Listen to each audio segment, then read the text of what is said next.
She sent an SOS to the wrong number, and the man who answered was not a cop, not a friend, not even someone she knew. He was Dante Russo, a name whispered in Chicago like a warning.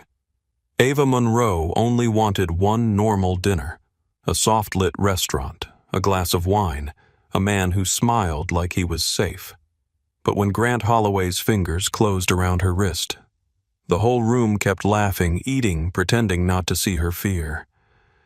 Maybe you know that feeling, smiling while your instincts scream, wondering if you're overreacting until it's almost too late. Tonight's story is about danger, desire, power, and the thin line between being protected and being owned. Stay until the end, because one wrong number will change her life forever. Like this video and comment where you're watching from. Before the wrong number, before the stranger in the black coat, before the restaurant went silent around her, Ava Monroe almost stayed home. Rain tapped against the window of her Lincoln Park apartment like impatient fingers. The city outside was all wet pavement and yellow cab lights, the kind of Chicago night that made everything look cinematic if you were watching from a safe distance. From the third floor, Ava could see the fire escape shining under the street lamp, the alley below gathering puddles, the old brick buildings across the street glowing in patches where people had left their curtains open. Inside her apartment smelled like coffee vanilla lotion, and the Thai food Riley Bennett had brought over without being invited. Riley sat cross-legged on Ava's bed, wearing gray sweatpants and one of Ava's old Northwestern hoodies. A carton of noodles rested in her lap. She watched Ava through the mirror with the suspicious focus of a woman witnessing a friend make a decision she did not approve of. Ava stood in front of the closet holding two dresses, one black, one blue. The blue one was softer, prettier. The kind of dress that made her look less like a law student surviving on caffeine and case briefs and more like someone who still believed Friday nights could turn into something good. Riley pointed her chopsticks at the blue dress. Absolutely not. Ava looked at her reflection. You don't even know what I was going to ask. You were going to ask if the blue one was too much. Is it? Yes, it's too much for a man named Grant Holloway. Ava laughed, despite herself. You keep saying his name like he's a villain in a property dispute. He sounds like a man who forecloses on widows and calls it market correction. He works in commercial real estate. That's not the same thing. It's close enough. Ava held the blue dress against her body and turned slightly. The fabric caught the warm light from the lamp beside her bed. It made her eyes look brighter, less tired, less like she had spent the last week buried in constitutional law notes and reheated soup. He was nice at coffee, she said. Riley stabbed her noodles. Men are always nice at coffee. Ava smiled. That's bleak. That's experience. It was one date. It was one coffee. Coffee is not a date. Coffee is a screening interview with caffeine. Ava rolled her eyes and placed the black dress back in the closet. Riley noticed. Of course, she said. Ignore the woman who loves you. I'm not ignoring you. I'm just not dressing for your paranoia. My paranoia has kept you alive through 3 bad roommates, 1 fake modeling agency, and that guy from sophomore year who said he was spiritually polyamorous after cheating on you. That was different. It always is, until it isn't. Ava slipped into the blue dress in the bathroom and left the door cracked. She could still hear the rain. Still hear Riley scraping the bottom of the takeout carton. Still hear her own heartbeat oddly quick for a simple dinner. Grant had picked the restaurant, the Lantern Room in the West Loop. Expensive, but not aggressively so. Elegant without feeling impossible. At least that was how he described it. Ava had met him on a dating app 3 weeks earlier. His profile had been polished in a way that made her hesitate. Too clean. Too careful. A photo in a navy suit. A photo with a golden retriever that might or might not have been his. A photo on a boat with Lake Michigan behind him.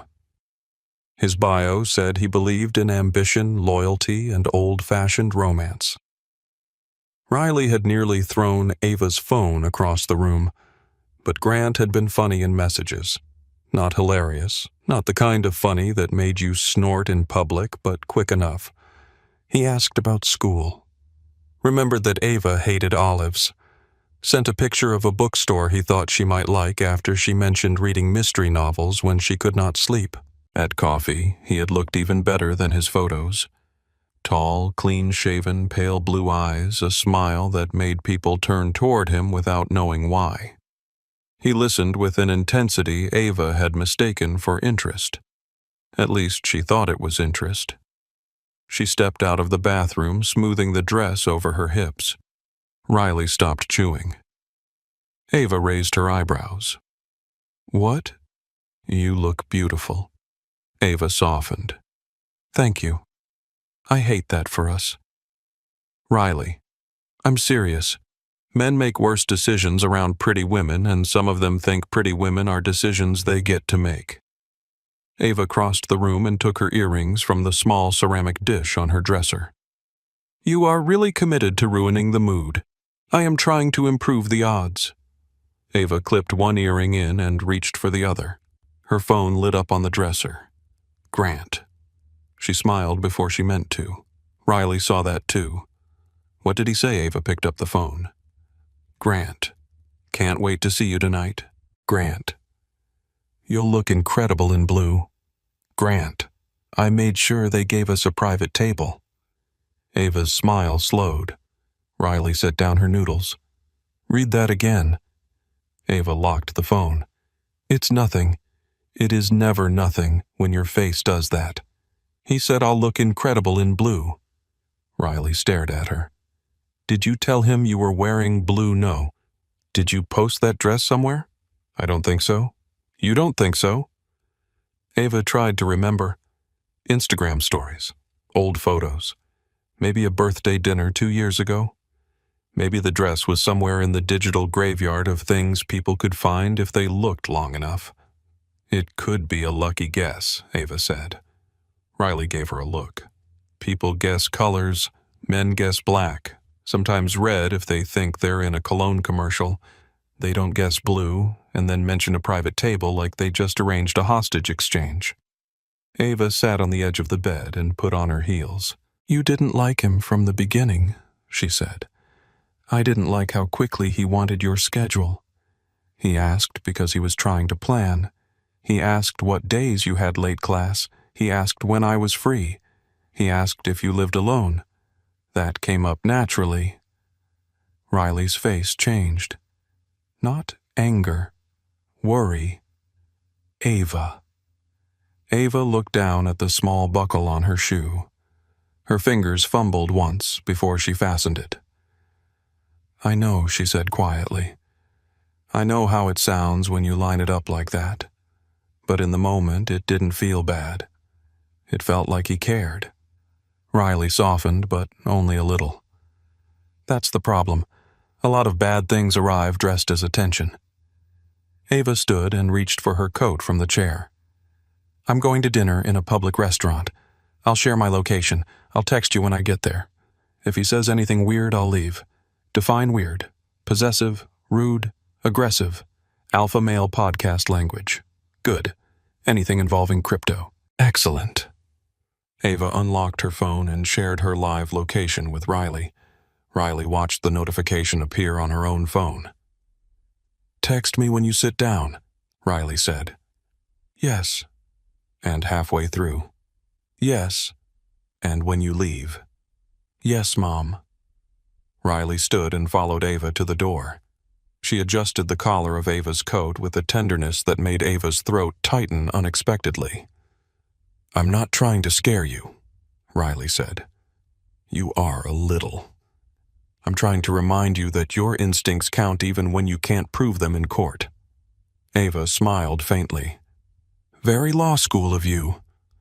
I learned from the most exhausted woman I know." Ava opened the door. Riley leaned against the frame. "One more thing." Ava sighed. "What if he tries to make you feel guilty for being uncomfortable? Leave." Ava looked at her friend's face, at the seriousness in it, and the smile faded from her own. "Okay." she said. The ride to the West Loop took 25 minutes. Ava sat in the back seat of the rideshare watching the city slide past through rain-blurred glass. Chicago looked different at night, sharper and softer at once. Train tracks overhead, steam rising from vents, office windows lit like grids of lonely stars, people hurrying under umbrellas, shoulders tucked against the cold. Her phone buzzed. "Grant, I'm outside. Don't rush. I like waiting for beautiful things.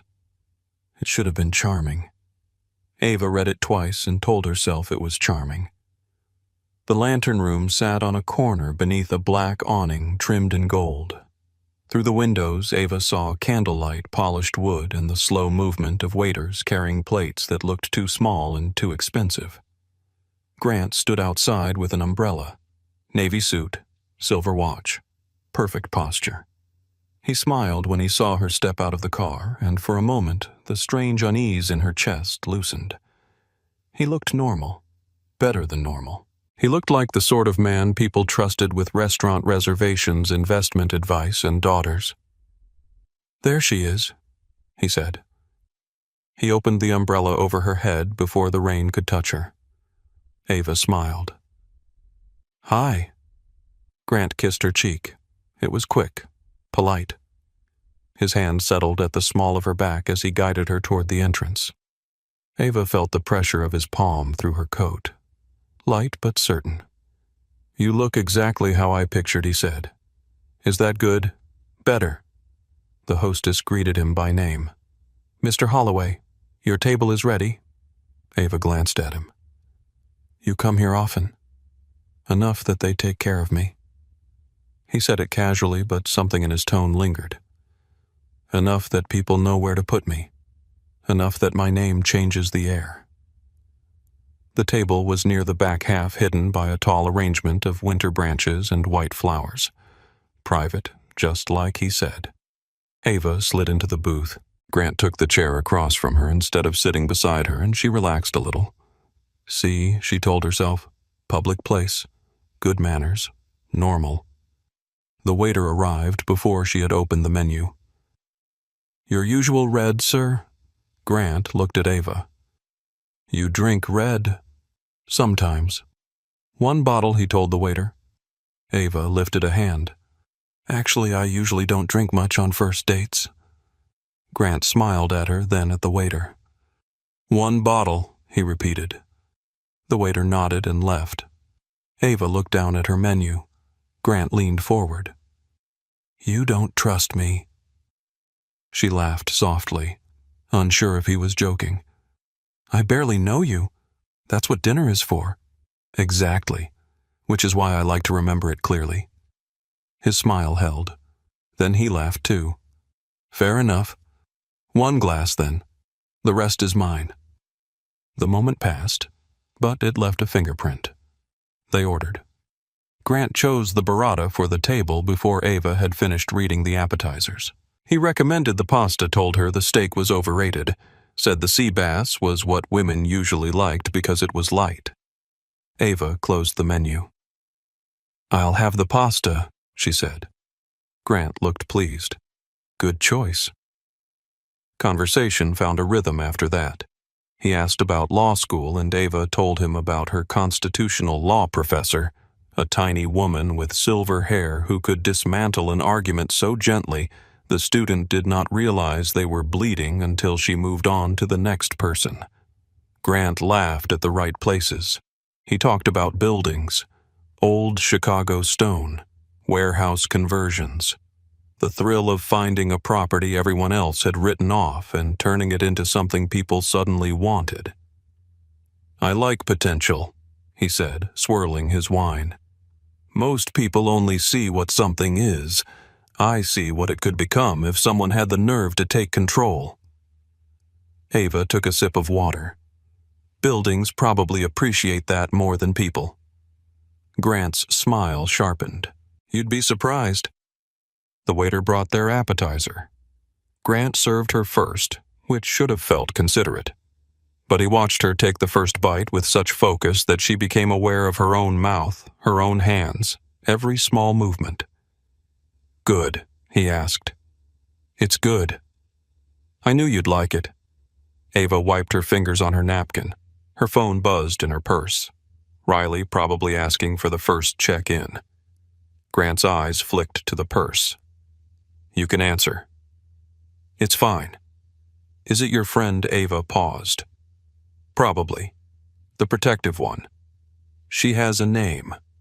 Riley." Ava stilled. "I mentioned her at coffee. You said she was your emergency contact and your unpaid therapist." Ava forced a small laugh. "That sounds like me." "She's single." Ava looked up. Grant smiled. "Relax. I'm kidding." The word landed like a command. Relax. As if he had caught her being difficult. "She worries," Ava said. "About me. About dating. Because of one dinner. Because women have to think about things men don't." Grant leaned back. "I think that's a little dramatic." Ava felt something inside her close by 1 careful inch. "Maybe." "No, I get it," he said, lifting both hands slightly. "The world is dangerous. Men are terrible. All that. But at some point you have to decide whether you want connection or constant suspicion." Ava looked toward the front of the restaurant. A couple near the window laughed over a shared dessert. A woman in a green coat adjusted her lipstick with the back of a spoon. The bartender shook a silver cocktail shaker under warm light. Everything looked safe. That made her feel foolish. "You're right," she said, though she did not believe it. Grant's expression softened, immediately rewarding her. "I don't want you to feel uncomfortable," he said. "I don't." "Good." His hand moved across the table, palm up.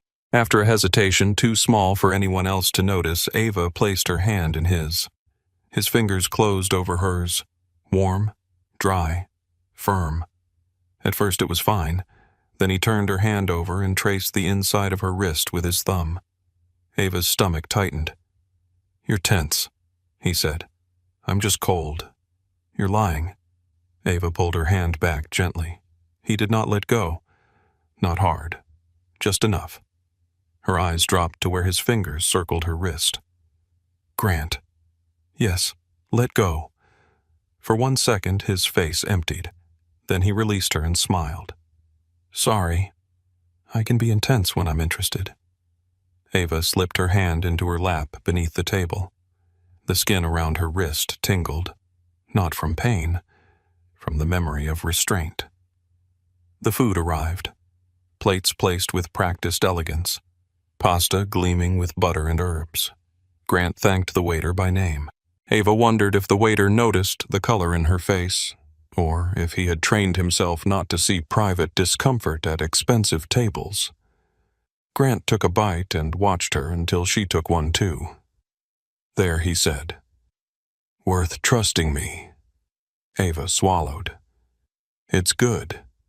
You keep saying good like you're afraid to say great." "I'm not afraid."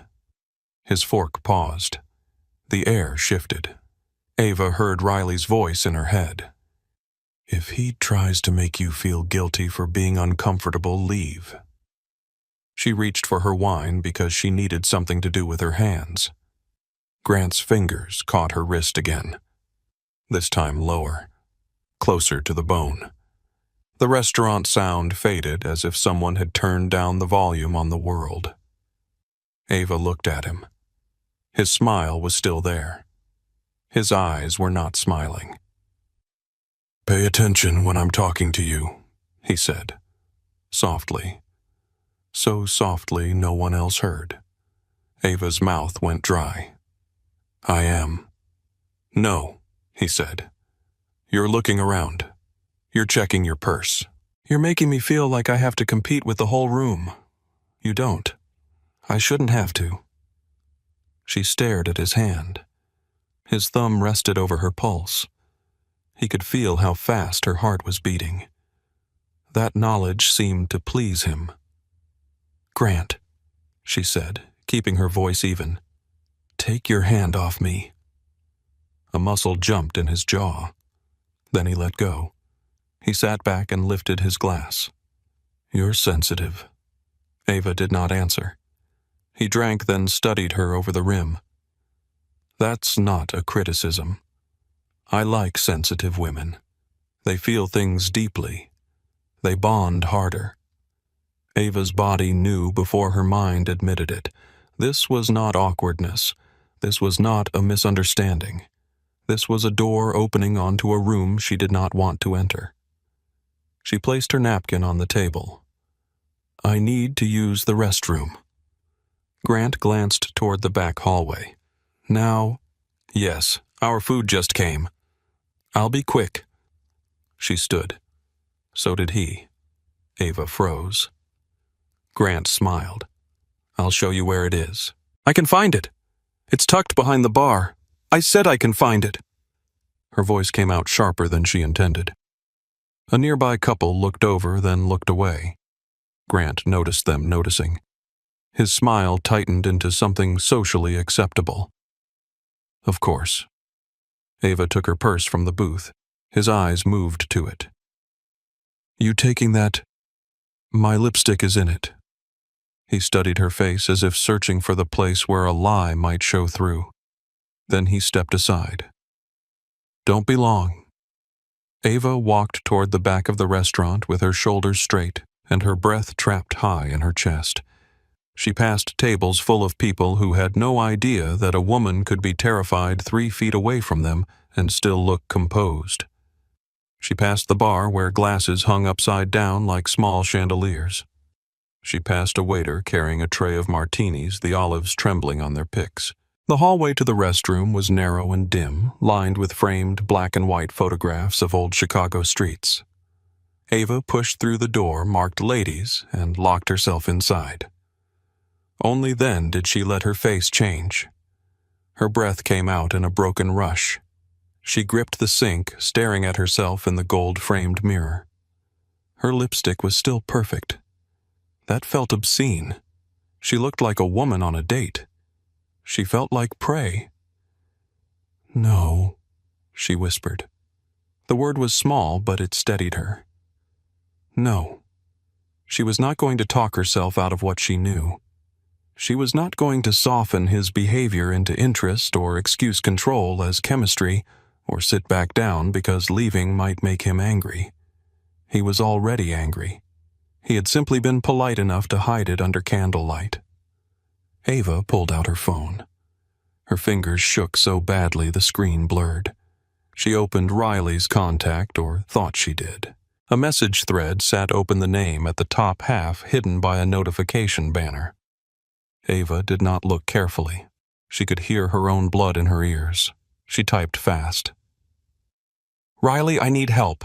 I'm at the Lantern Room in West Loop. Date is going bad. Call me with an emergency. Please." A sound came from the hallway. Footsteps. Slow. Too close. Ava's thumb hovered over send. Then Grant's voice slipped through the door. "Ava." Her whole body went cold. "You okay in there?" She stared at the message. The phone trembled in her hand. "Fine," she called and hated the crack in her voice. "Just a second. Open the door." Not loud. Not a shout. Worse. Certain. Ava hit send. The message vanished. For half a second she felt relief. Then she saw the name at the top of the screen. Unknown number. Her mind refused the information at first. It tried to fix it, rearrange it, make the letters become Riley. They did not. Ava had sent her plea to a stranger. Outside the door, Grant waited. Inside the restroom, 3 dots appeared on her screen. The 3 dots vanished. Ava stared at the screen so hard the letters seemed to pulse. A known number. Who is this? Her thumb hovered over the keyboard. She could hear Grant breathing outside the restroom door, or maybe she only imagined it. Either way, he was too close, too patient, too certain that eventually she would open the door, because women like Ava had been trained to be polite even when fear was crawling up their spine. She typed with shaking fingers. "Ava, I'm sorry. Wrong number. The reply came almost instantly. Unknown number. Are you safe? Ava closed her eyes. Outside, Grant knocked once. Ava. Her breath caught. She typed one word. Ava. No. For a moment, nothing happened. Then another message appeared. Unknown number, which restaurant? Ava looked at the locked door. Her reflection in the mirror had gone, pale lips, parted eyes, bright with panic. She could no longer pretend away. Ava, the Lantern Room, West Loop, unknown number. Stay where you are, Ava. Please don't come. I made a mistake. Unknown number. No, you didn't. Ava stared at those words until they blurred. No, you didn't. A stranger believed her faster than she had believed herself. Grant knocked again, harder this time. Open the door. Ava turned on the faucet. Cold water rushed into the marble sink loud enough to buy her a few seconds. She shoved the phone into her purse, dried hands that were not wet, then forced herself to unlock the door. Grant stood in the hallway. He was smiling. That scared her more than if he had been angry. There you are, he said. Ava stepped out, keeping her purse tight against her side. I told you I was fine. You sounded upset. I'm not. You are. He reached toward her face, and she flinched before she could stop herself. His hand froze. For one brief second, the smile disappeared. What stood behind it was colder, hungrier. A man offended by the existence of her fear, as if her fear insulted him. Then the smile returned. I'm not going to hurt you, Ava. She wanted to say that men who were not going to hurt women usually did not need to announce it in dark hallways. Instead, she said, Can we go back to the table? Grant studied her. The hallway was narrow. He filled most of it. Behind him, warm restaurant light spilled across the floor, close enough to see, not close enough to feel safe. Of course, he said. After you. Ava walked past him. She felt his eyes on the back of her neck the whole way. The restaurant had not changed, and that made it worse. Forks still touched plates. Wine still caught the candlelight. A man at the bar still laughed too loudly at something a woman said. The world had not paused just because Ava's had tilted. She slid into the booth. Her pasta sat untouched, the sauce beginning to dull at the edges. Grant sat across from her, calm again. Too calm. You know, he said, twirling pasta around his fork, I've been nothing but kind tonight. Ava reached for her water. Her hand trembled once before she wrapped it around the glass. I didn't say you weren't. No. But you're acting like I did something wrong. She took a sip, buying time. Her purse buzzed against her thigh. She did not move. Grant's eyes dropped to it. Aren't you going to check that? It can wait. It seems important. It's not. The purse buzzed again. Grant leaned back. Check it.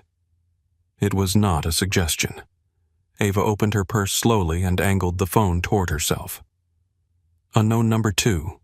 Minutes out. Unknown number. Do not let him know. Unknown number. I'm coming in through the front. Ava's pulse slammed so hard she felt it in her throat. Grant watched her face. Who is it, nobody? Nobody makes you look like that. It's school. At 9:30 on a Friday night, Ava locked the phone and set it face down beside her plate. One of my classmates is dramatic. Grant's mouth curved. I don't like being lied to. Ava did not answer. The air inside the restaurant shifted. She felt it before she understood it. A small change, like the pressure before a storm. Conversations near the entrance thinned, then softened. The hostess said something bright and professional, but the sentence faded before it reached its end. The front door opened. Rain whispered across the threshold. Ava did not turn around. Grant did. Irritation crossed his face first. Then confusion. The footsteps came closer. Slow, measured, unhurried. They stopped beside the table. Ava looked up. The man standing there wore a black wool coat over a charcoal suit. He was tall, broad-shouldered, dark-haired, with a face built from sharp lines and old sins. He did not look like a rescuer. He looked like the man people needed rescuing from.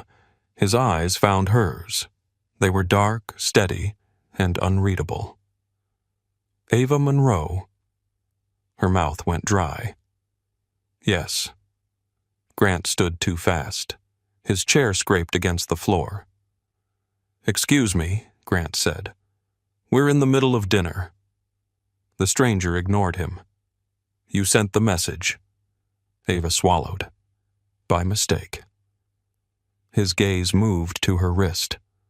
The skin there still carried a faint red mark from Grant's fingers. When the stranger looked back at her, his voice stayed quiet. "Doesn't look like one." Grant laughed once, sharp and humorless. "Who the hell are you?" For the first time, the stranger looked at him.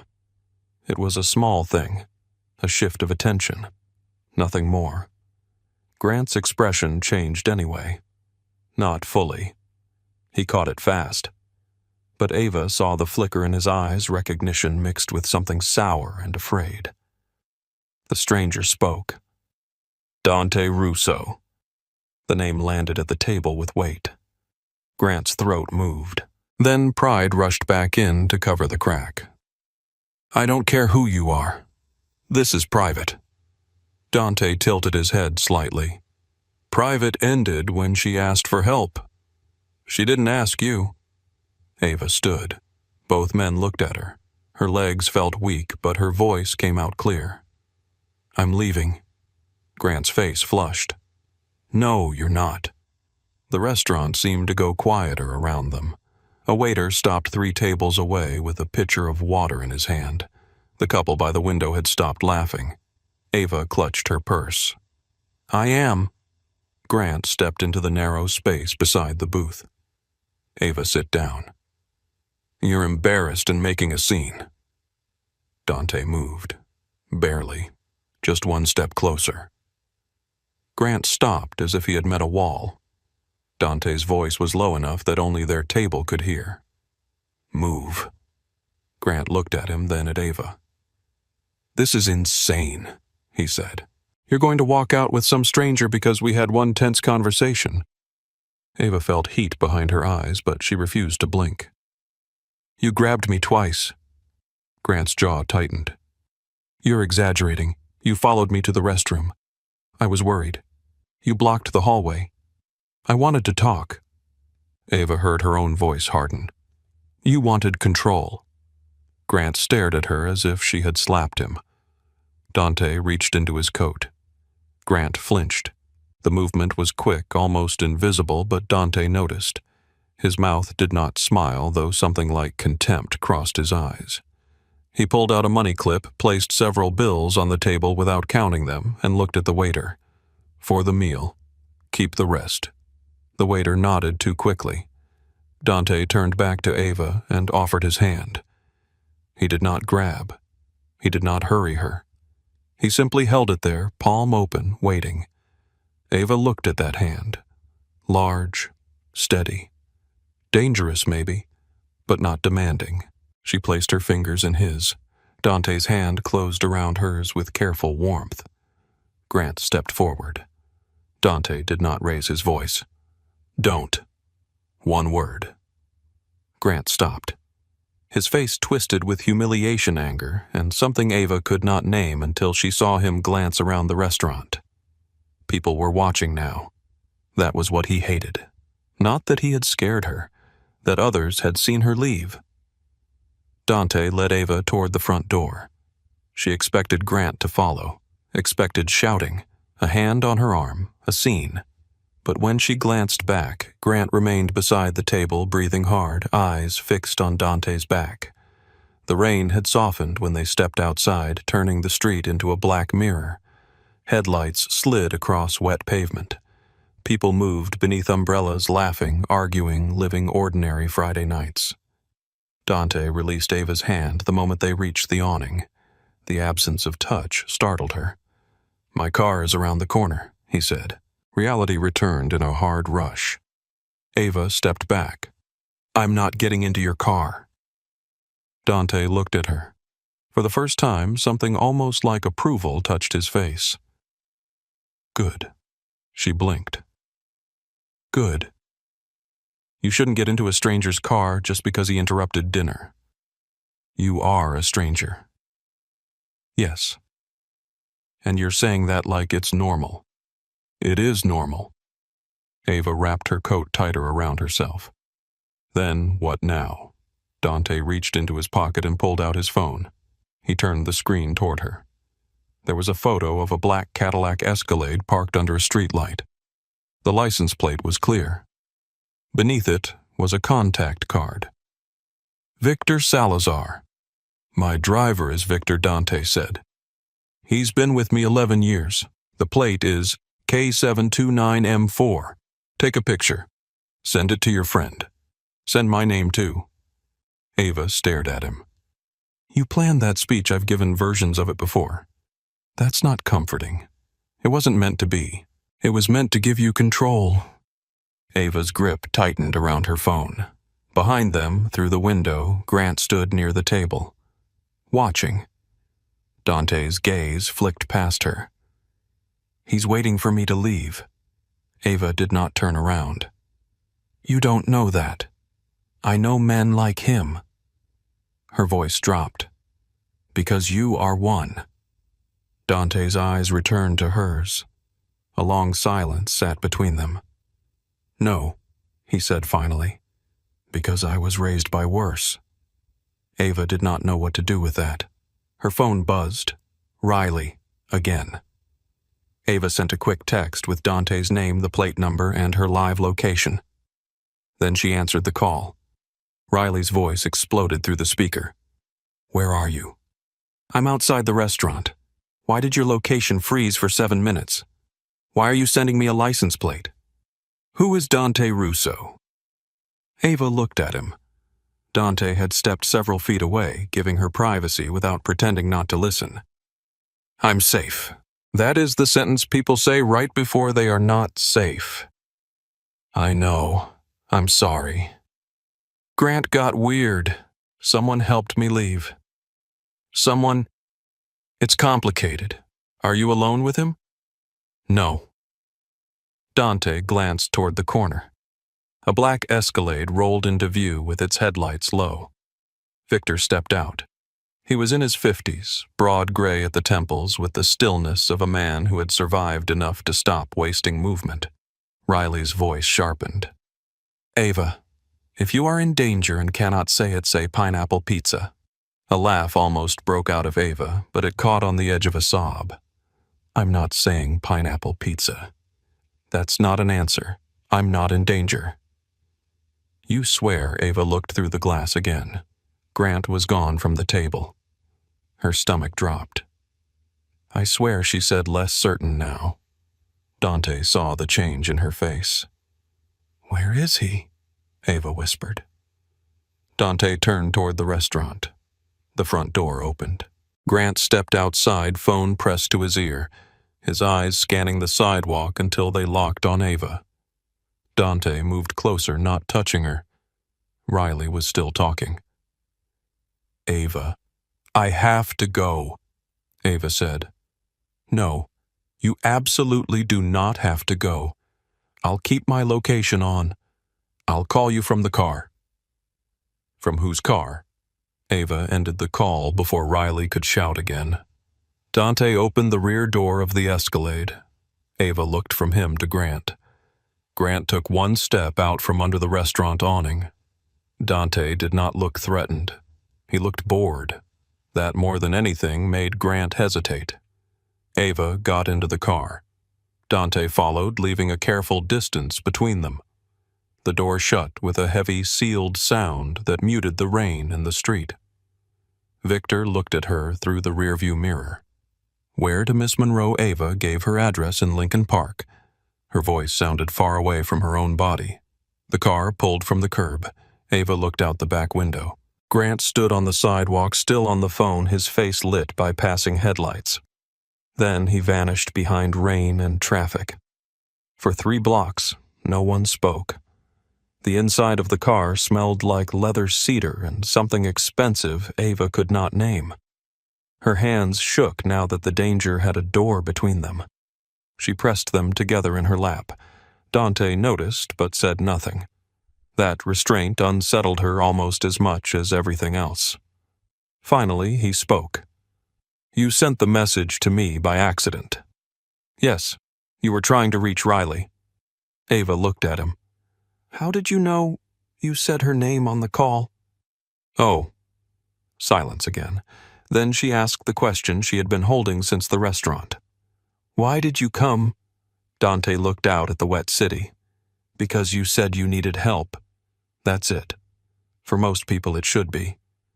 Ava studied his profile, the hard line of his jaw, the calm that sat on him like armor, the kind of calm that did not come from peace but from familiarity with danger. Most people don't leave whatever they're doing and run to a stranger. "I didn't run." Despite herself, Ava huffed a small laugh. Dante looked at her then, and something in his expression shifted. Not softness exactly. More like surprise that she had found even that much humor in the wreckage of the night. Her phone buzzed again. "Riley. I am tracking you. Riley. Do not turn it off. Riley." "I swear to God, Ava," Ava typed back. "I'm in the car. Heading home. I'm okay. Riley. Send me a photo of him." Ava glanced at Dante. "I'm not asking him for a selfie," she muttered. Dante's mouth curved faintly. "Your friend is thorough. She's terrifying." "Good." Ava sent Riley a photo of the car interior, instead catching only Dante's sleeve and the edge of Victor's shoulder. Riley responded with a string of furious texts Ava did not have the strength to answer. Victor's eyes shifted to the rear-view mirror. Dante noticed. "What is it?" Victor kept his voice even. "Gray BMW. 3 cars back, picked us up outside the restaurant." Ava's blood went cold. "No." Dante did not turn around. Plate Victor recited it. Dante pulled out his phone and made a call. "Gray BMW heading north on Halstead. Plate C148QX. 2 occupants if he picked someone up, 1 if he didn't. I want eyes on it. No contact unless necessary." He listened. "Clean." Then he ended the call. Ava stared at him. "That's Grant. Most likely. He followed us." "Yes." Her hands started shaking again. Dante's gaze dropped to them. "Put your seatbelt on." She looked down. She had forgotten. The small, ordinary instruction almost broke her. She clicked the belt into place with trembling fingers. "What happens now?" she asked. "Victor keeps driving. My people make sure he stops following." "Your people?" "Yes." "What kind of people do you have who can just do that?" Dante met her eyes. "The kind you should be careful around." At another time, that might have sounded like a threat. Now it sounded like a warning. The Escalade moved through the city with smooth confidence. Blocks passed in flashes of wet brick, glowing signs, closed storefronts, late-night bars. Ava watched every pair of headlights behind them until they blurred together. Victor turned onto a quieter street, then another. Not toward her apartment. Ava sat straighter. "This isn't the way." "No," Dante said. "Why?" "Because your apartment is where he expects you to go." Ava turned to him. "You can't just decide that." "I'm not. I'm explaining it. You already changed direction." Victor changed direction.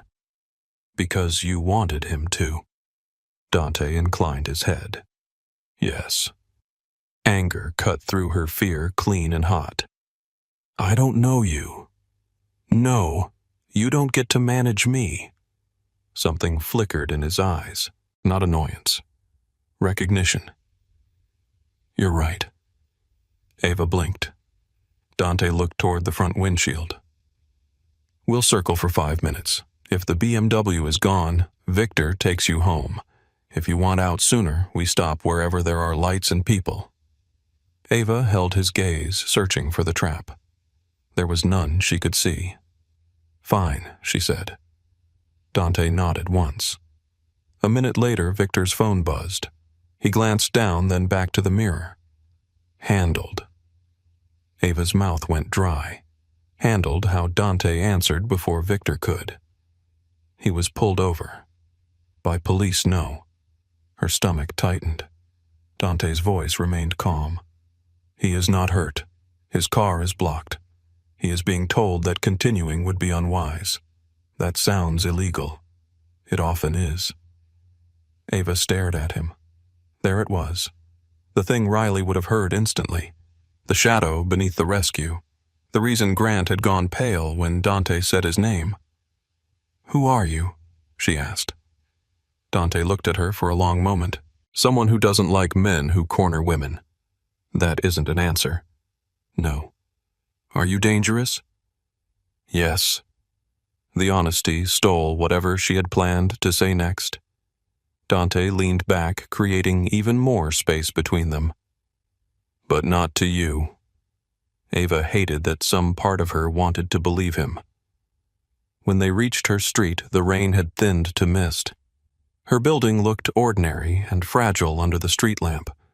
3 floors, old brick, a front door that sometimes stuck unless you lifted the handle, a lobby light that flickered when the weather got bad. Victor parked at the curb but left the engine running.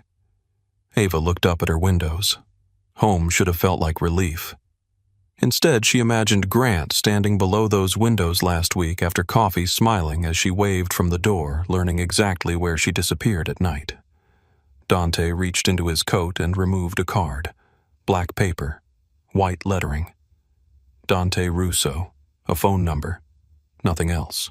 He held it out. If Grant contacts you again, do not respond. Save everything. Call the police. Ava took the card carefully. And you, if he comes here, call me too. Why? Because the police document danger. His eyes held hers. I interrupted. Ava should have thrown the card back at him. Instead, she slipped it into her purse. Victor stepped out and opened her door. The cold night air rushed in. Ava climbed out slowly. Her legs were steadier now, though not by much. At the building entrance, she turned back. Dante remained inside the car, half hidden in shadow, watching, but not approaching. For the first time all night, he let her walk away on her own. Ava unlocked the front door with stiff fingers and stepped into the dim lobby. Behind her, the Escalade did not move. Not until she reached the stairs. Not until she looked back through the glass and nodded once.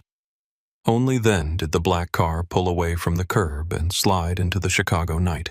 The lobby smelled like wet coats, old wood, and the lemon cleaner Mrs. Alvarez used every Sunday morning, even though it was Friday night and the floor was already muddy again. Ava stood there with one hand on the stair rail and the other pressed around the strap of her purse. The building was quiet, in the way old buildings never fully were. Pipes knocked behind the walls. A radiator hissed somewhere above her. From the street, a car passed through a puddle, sending water against the curb with a soft slap.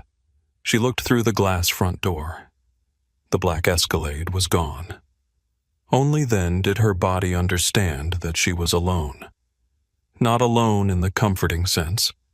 Not alone in the way she had wanted to be when Grant followed her to the restroom. Alone as in no Dante Russo sitting in a black car outside. No Victor at the curb. No man with a voice like smoke telling her what to do and somehow making the world feel less likely to collapse. Ava hated that she noticed his absence. Her phone vibrated in her hand. Riley. Are you inside? Ava typed with stiff fingers. Yes, in the lobby. Riley. Go upstairs. Lock the door. Send me a picture of the lock." Ava almost smiled. Almost. She climbed the stairs slowly. Every creak sounded too loud. Every shadow gathered too thick near the corners. On the second floor, Mr. Kaplan's television murmured through the door some old crime show with dramatic music and someone shouting about evidence. Ava stopped for half a second listening to that false, tidy version of danger. On television, danger had a soundtrack. In real life, it had a man smiling at dinner while his thumb rested on your pulse. When she reached her apartment, she fumbled the key once, cursed under her breath, and finally got the door open. She stepped inside quickly and locked it behind her. Then the chain. Then the deadbolt. Though the deadbolt was old and loose and suddenly looked ridiculous.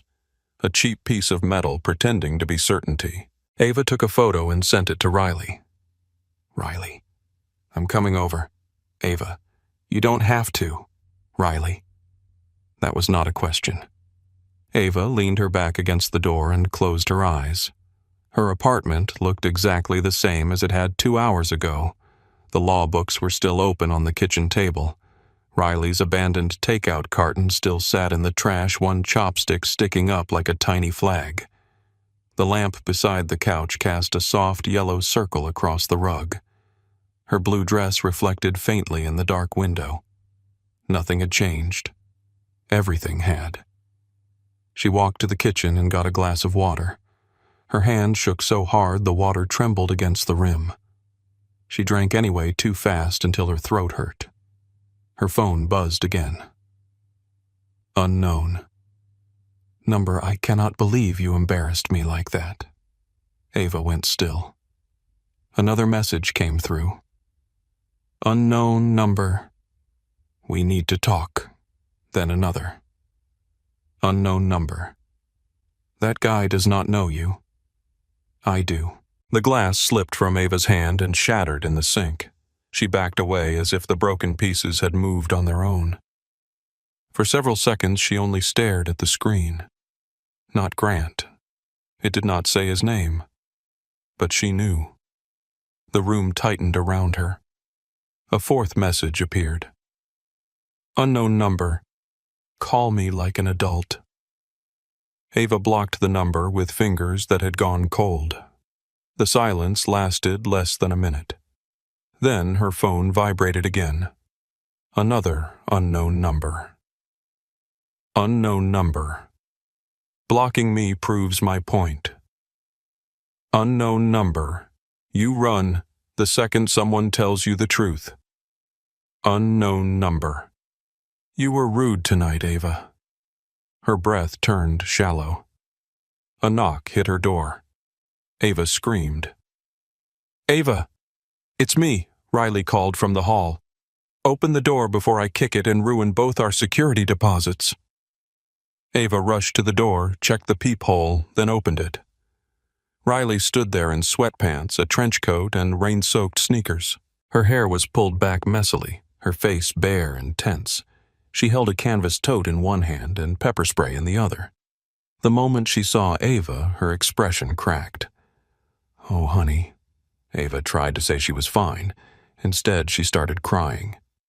Riley stepped inside, locked the door behind her, and wrapped both arms around Ava with the kind of fierce pressure that made it harder to fall apart and easier at the same time. "I'm here," Riley said into her hair. "You're home. You're here. I've got you." Ava clutched her like a child. "I sent it to the wrong number." "I know. I thought it was you." "I know." "He came anyway." Riley pulled back enough to look at her face. "Who came anyway?" Ava wiped her cheeks with the heel of her hand. "Dante Russo." The name changed the air. Riley did not ask who that was. That was Ava's first warning.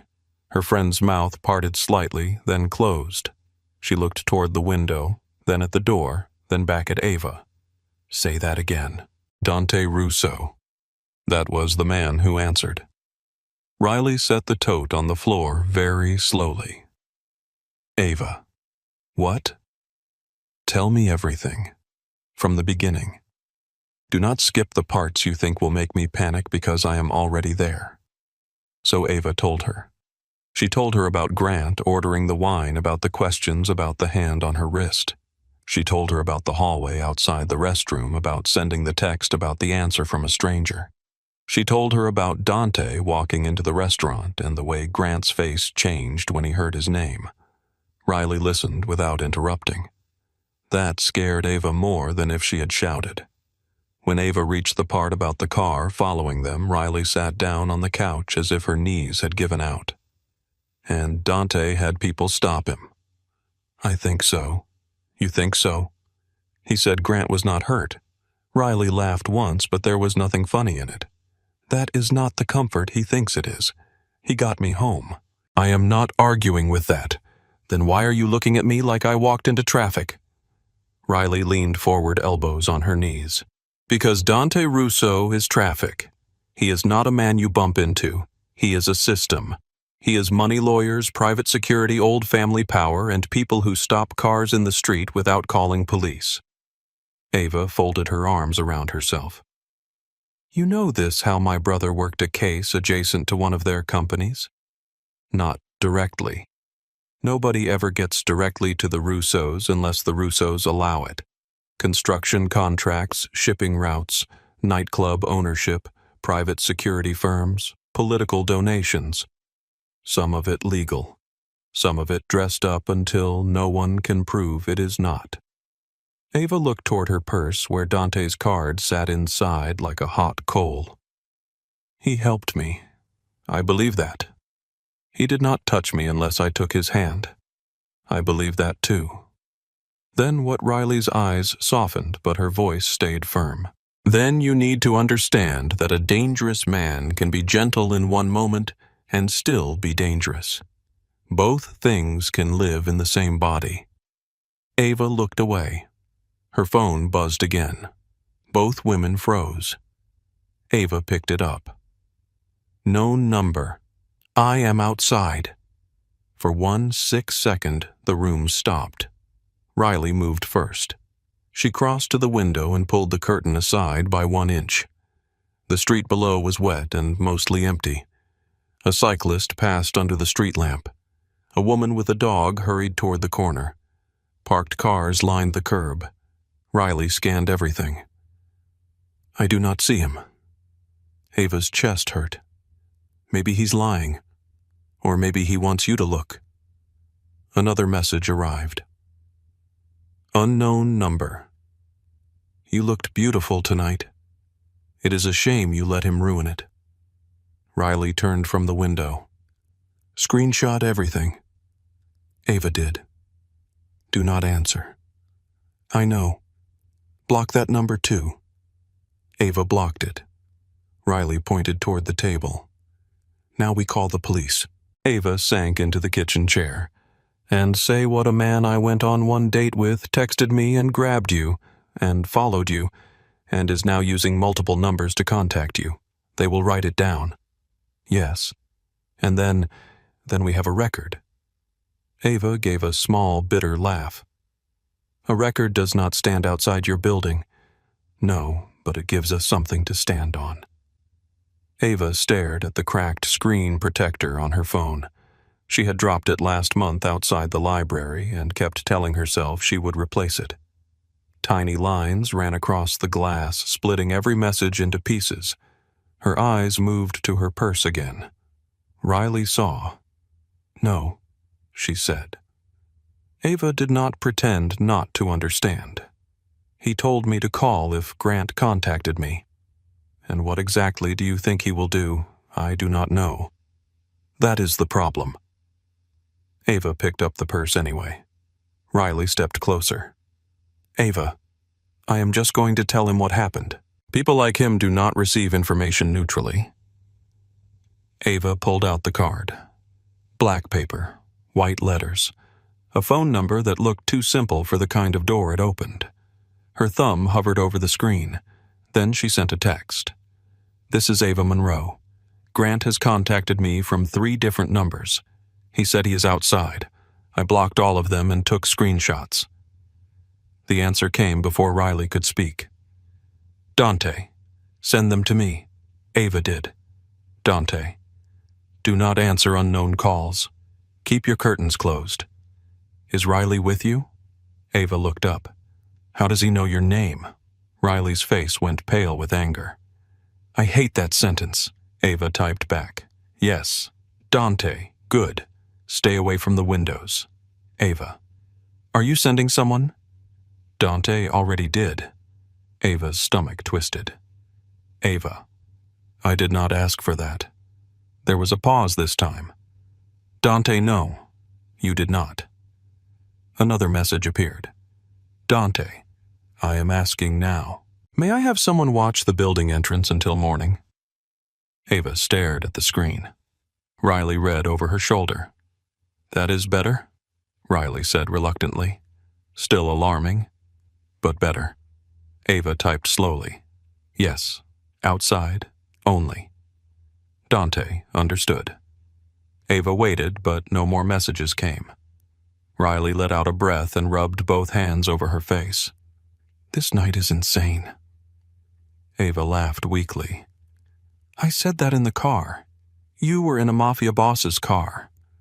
I hope you said worse. He said he was dangerous. At least he has brand consistency. Despite everything, Ava smiled. The smile did not last. They called the police. An officer took the report over the phone and told Ava to save all messages, avoid contact, and call immediately if Grant appeared in person. His voice was calm and practiced, not dismissive exactly, but shaped by too many calls and not enough ways to fix them. When Ava hung up, the apartment felt smaller. Riley made tea neither of them drank. Ava changed out of the blue dress and into an oversized sweatshirt. She folded the dress over the back of a chair instead of hanging it up because touching the fabric made her think of Grant, saying he knew she would wear it.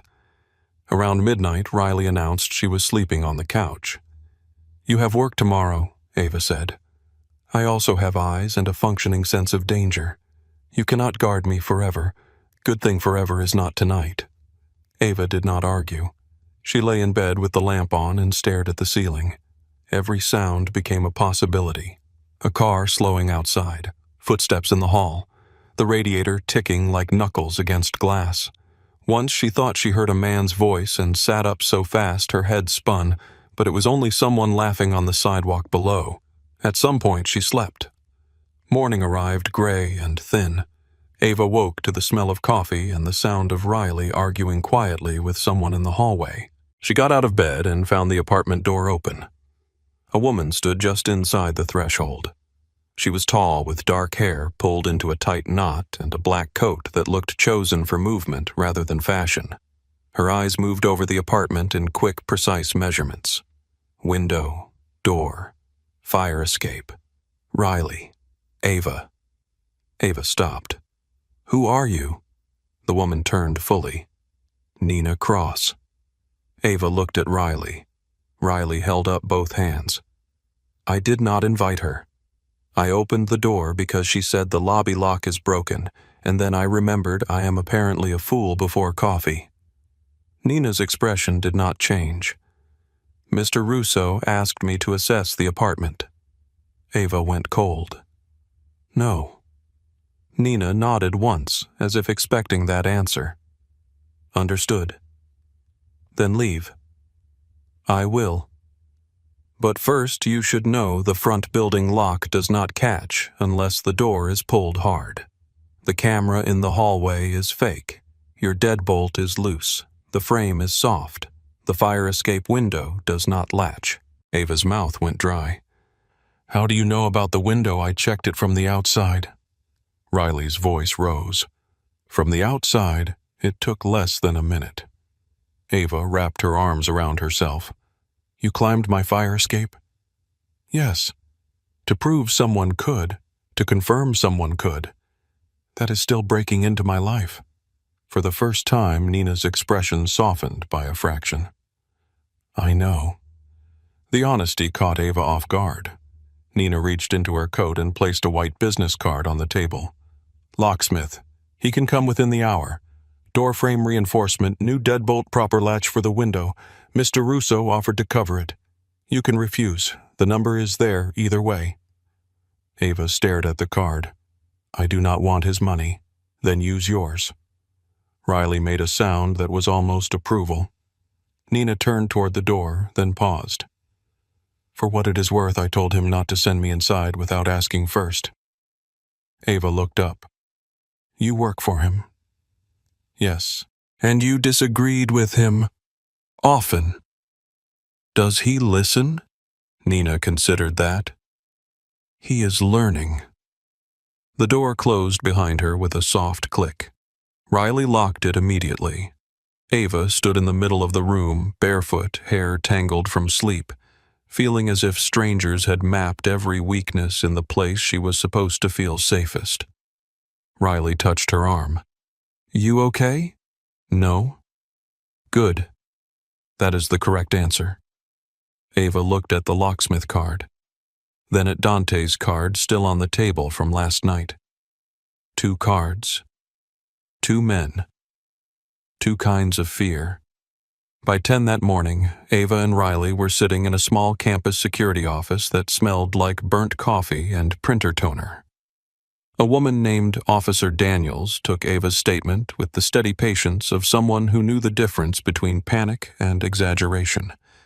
Ava described the dinner, the wrist-grabbing, the restroom, the messages, the car. Officer Daniels wrote everything down. Do you know Mr. Holloway's address number? I know he works in commercial real estate. I have his dating profile. That helps. Send screenshots to this email. Also, send every message from last night. Ava nodded. Officer Daniels folded her hands on the desk. I am going to recommend you file for a protective order. Given the physical contact and repeated unwanted messages, it is worth starting the process. How long does that take? It depends. Sometimes a temporary order can move quickly. A full hearing takes longer. How much longer? Officer Daniels did not lie with false comfort. Could be weeks. Riley's jaw tightened. Ava looked down at her hands. Weeks sounded like a lifetime when someone had found your building in one night. After the report, Riley walked Ava to her constitutional law lecture, even though Ava told her not to. The campus looked painfully normal. Students hurried with coffee and backpacks.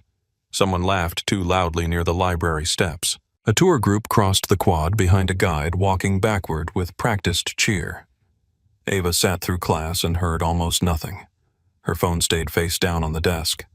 Halfway through the lecture, it buzzed once. She told herself not to look. Then she did.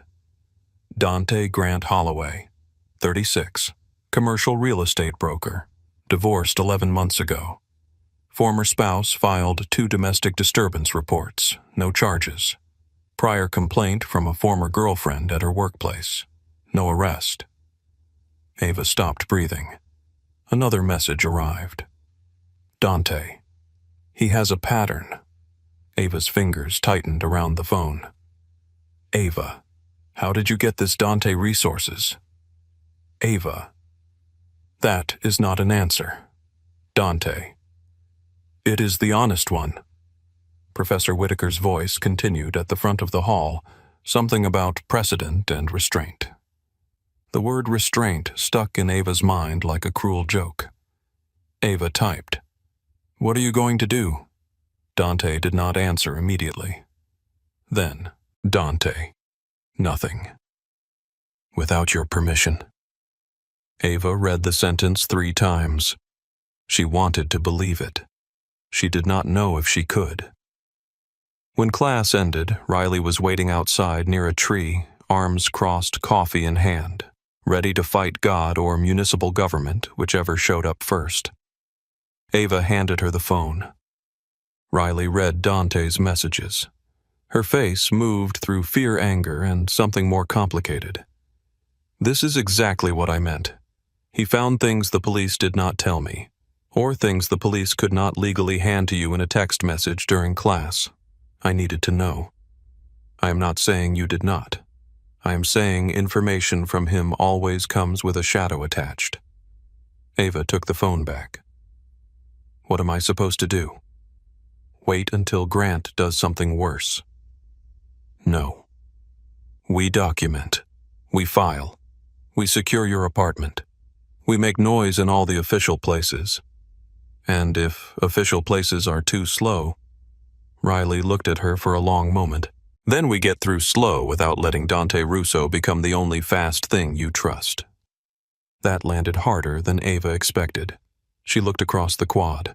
Students moved through pale morning light, laughing, rushing, living inside a version of the world where danger came with warnings and solutions arrived in order.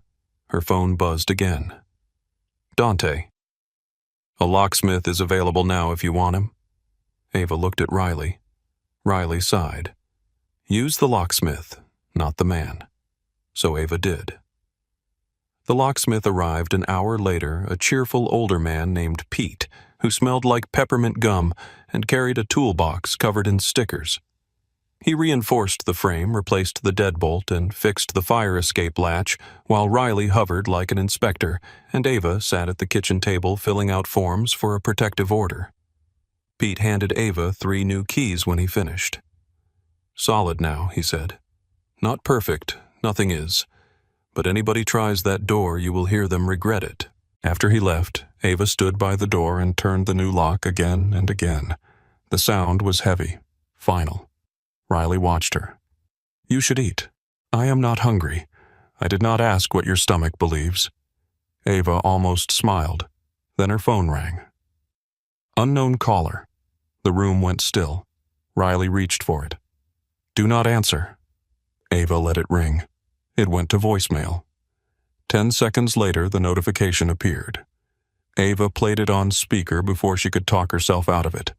Grant's voice filled the room tight and controlled. Ava, I do not know what you told that guy last night, but he had no right to interfere. We were having a private conversation. You cannot run away every time things get intense. That is not how adult relationships work. Call me back. The message ended. For a moment, no one moved. Then Riley picked up her coat. We are going back to campus security. Ava looked at the new lock, then at Dante's card, then at the phone in her hand. It rang again. This time, the name on the screen was not unknown. Dante Russo. Ava let it ring twice before she answered. His voice was quiet. Are you safe? Ava closed her eyes. For now. A pause. I would like to meet you somewhere public, Dante said. Not tonight, not in a car, not while you are afraid. Why? Because your friend is right not to trust me. Ava opened her eyes. Riley was watching her from across the room. Dante continued.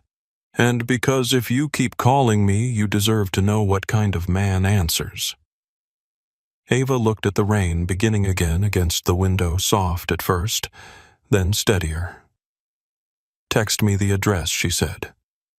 The address arrived 17 minutes later, Ash and Maple. Ava searched it on her phone and found a coffee shop near the lake tucked between a florist and a narrow bookstore with green-painted trim. The photos showed warm lights, small round tables, old brick walls, and windows tall enough to reflect the sky. It looked public. It looked harmless. That somehow made her more nervous. She spent Saturday morning trying to study and failing. Case notes blurred in front of her. Every paragraph became Grant's voice. Every vibration of her phone made her hand tense before she even looked at the screen. Riley stayed until noon, then left only because her manager called twice and threatened to replace her shift with a college sophomore named Ben, who apparently could not be trusted with the espresso machine. Before leaving, Riley stood in Ava's doorway with her coat half on and her face set in that expression Ava knew too well. Text me when you get there. I will. Text me when he arrives. He'll probably be there first. Then text me when you arrive and see him sitting there like a villain in a cashmere sweater. Ava sighed. Riley, I am coping through insults. I know. And keep your location on. It's on. And if he says anything that makes the little voice in your head whisper, "Run, you run," I do not care how nice his coat is. Ava looked down. Riley softened. I'm serious. So am I. Riley stepped closer and took both of Ava's hands. You can be grateful to him and still be careful. You can be curious and still be cautious. You can like the way he made you feel safe and still ask whether that safety has teeth. Ava held her friend's gaze. I know. Riley studied her for a moment, then nodded. Good. Because I love you, and I am not emotionally prepared to lose you to a man whose name sounds like it belongs on a federal file. Ava laughed, and this time it felt almost real. After Riley left, the apartment became too quiet. Ava tried to eat toast. She managed half a slice. She tried to choose an outfit and changed 3 times, not because she wanted to impress Dante, she told herself, but because every choice seemed to say something. Jeans felt too casual. A dress felt like too much. In the end, she wore black pants, a cream sweater, and the coat she used when she wanted to look more confident than she felt. Before she left, she checked the new deadbolt twice. The lock turned with a solid click. The sound helped. Outside, Chicago had washed itself clean. The rain had moved on, leaving the streets bright under a pale afternoon sun. Puddles caught pieces of sky. The air smelled like wet concrete coffee and the cold edge of the lake. Ava took the bus. She could have ordered a ride share. She could have accepted the car Dante did not offer. But the bus felt ordinary, and ordinary was something she needed. She sat by the window with her phone in her hand and watched mothers fold strollers.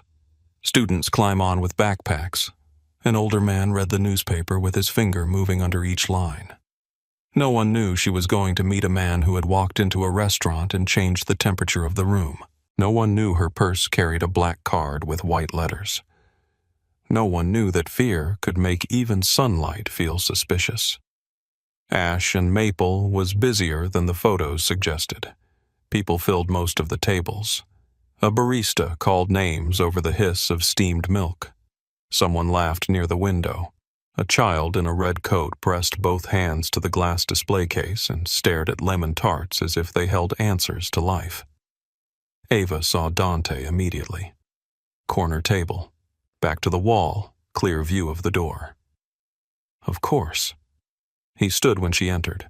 Today he wore dark jeans, a black coat folded over the chair beside him, and a charcoal sweater that did nothing to make him look less dangerous. In daylight he seemed less like a ghost from the city's underbelly, and more like a man who had learned how to carry shadows into ordinary places. You came, he said.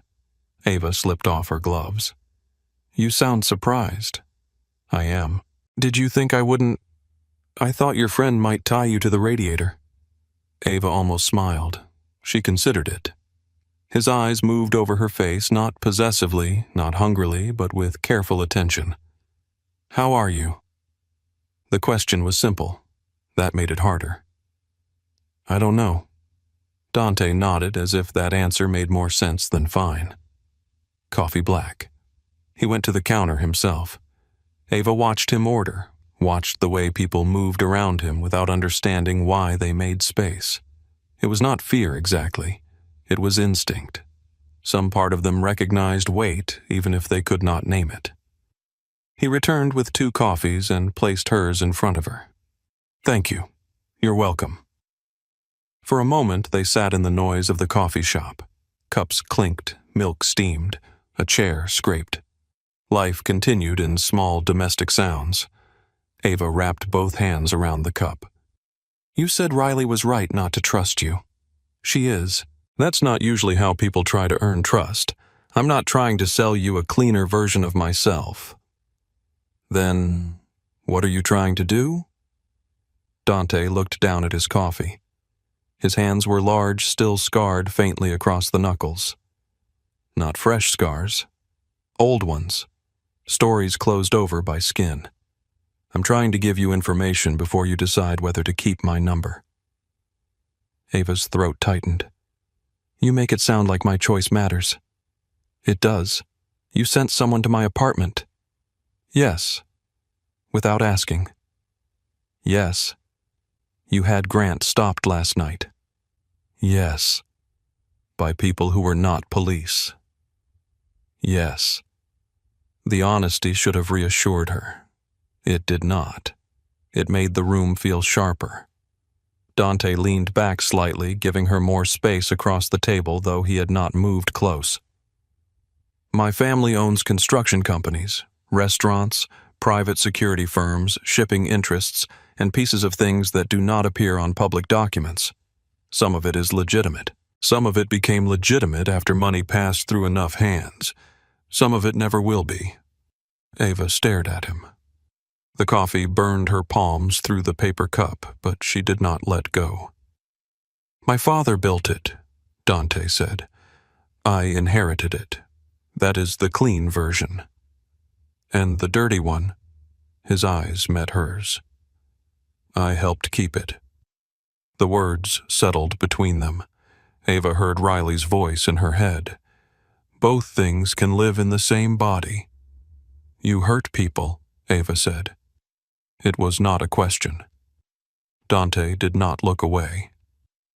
Yes, people who deserved it. Sometimes. The coffee shop noise seemed to dim. Ava swallowed. And the other times. Something moved behind his eyes, old and unwelcome. The world I come from is not as precise as men like me pretend it is. Ava looked toward the window.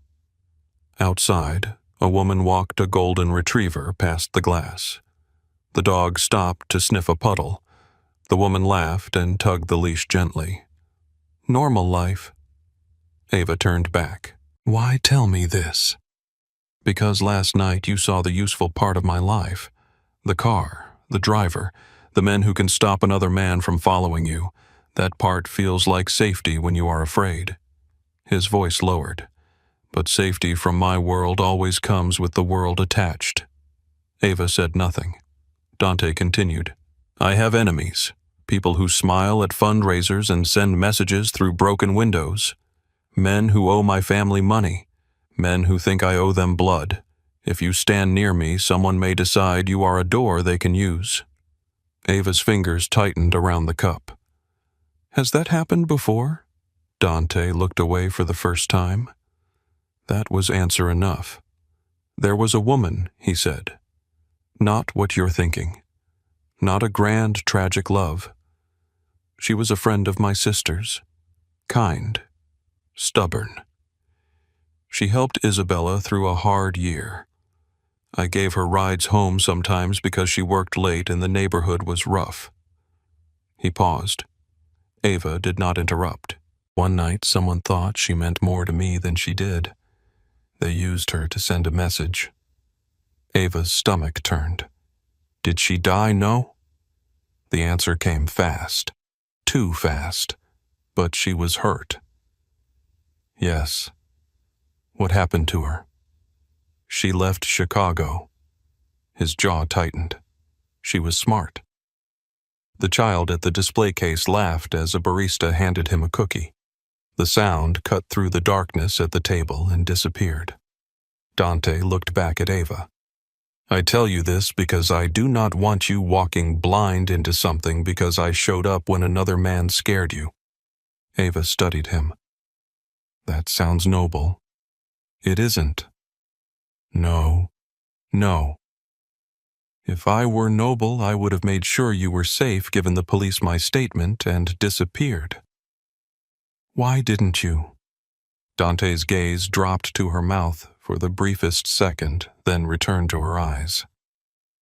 Because I have not stopped thinking about you. The words landed softly. Ava felt them anyway. She looked down at her coffee. You barely know me. I know. I was terrified.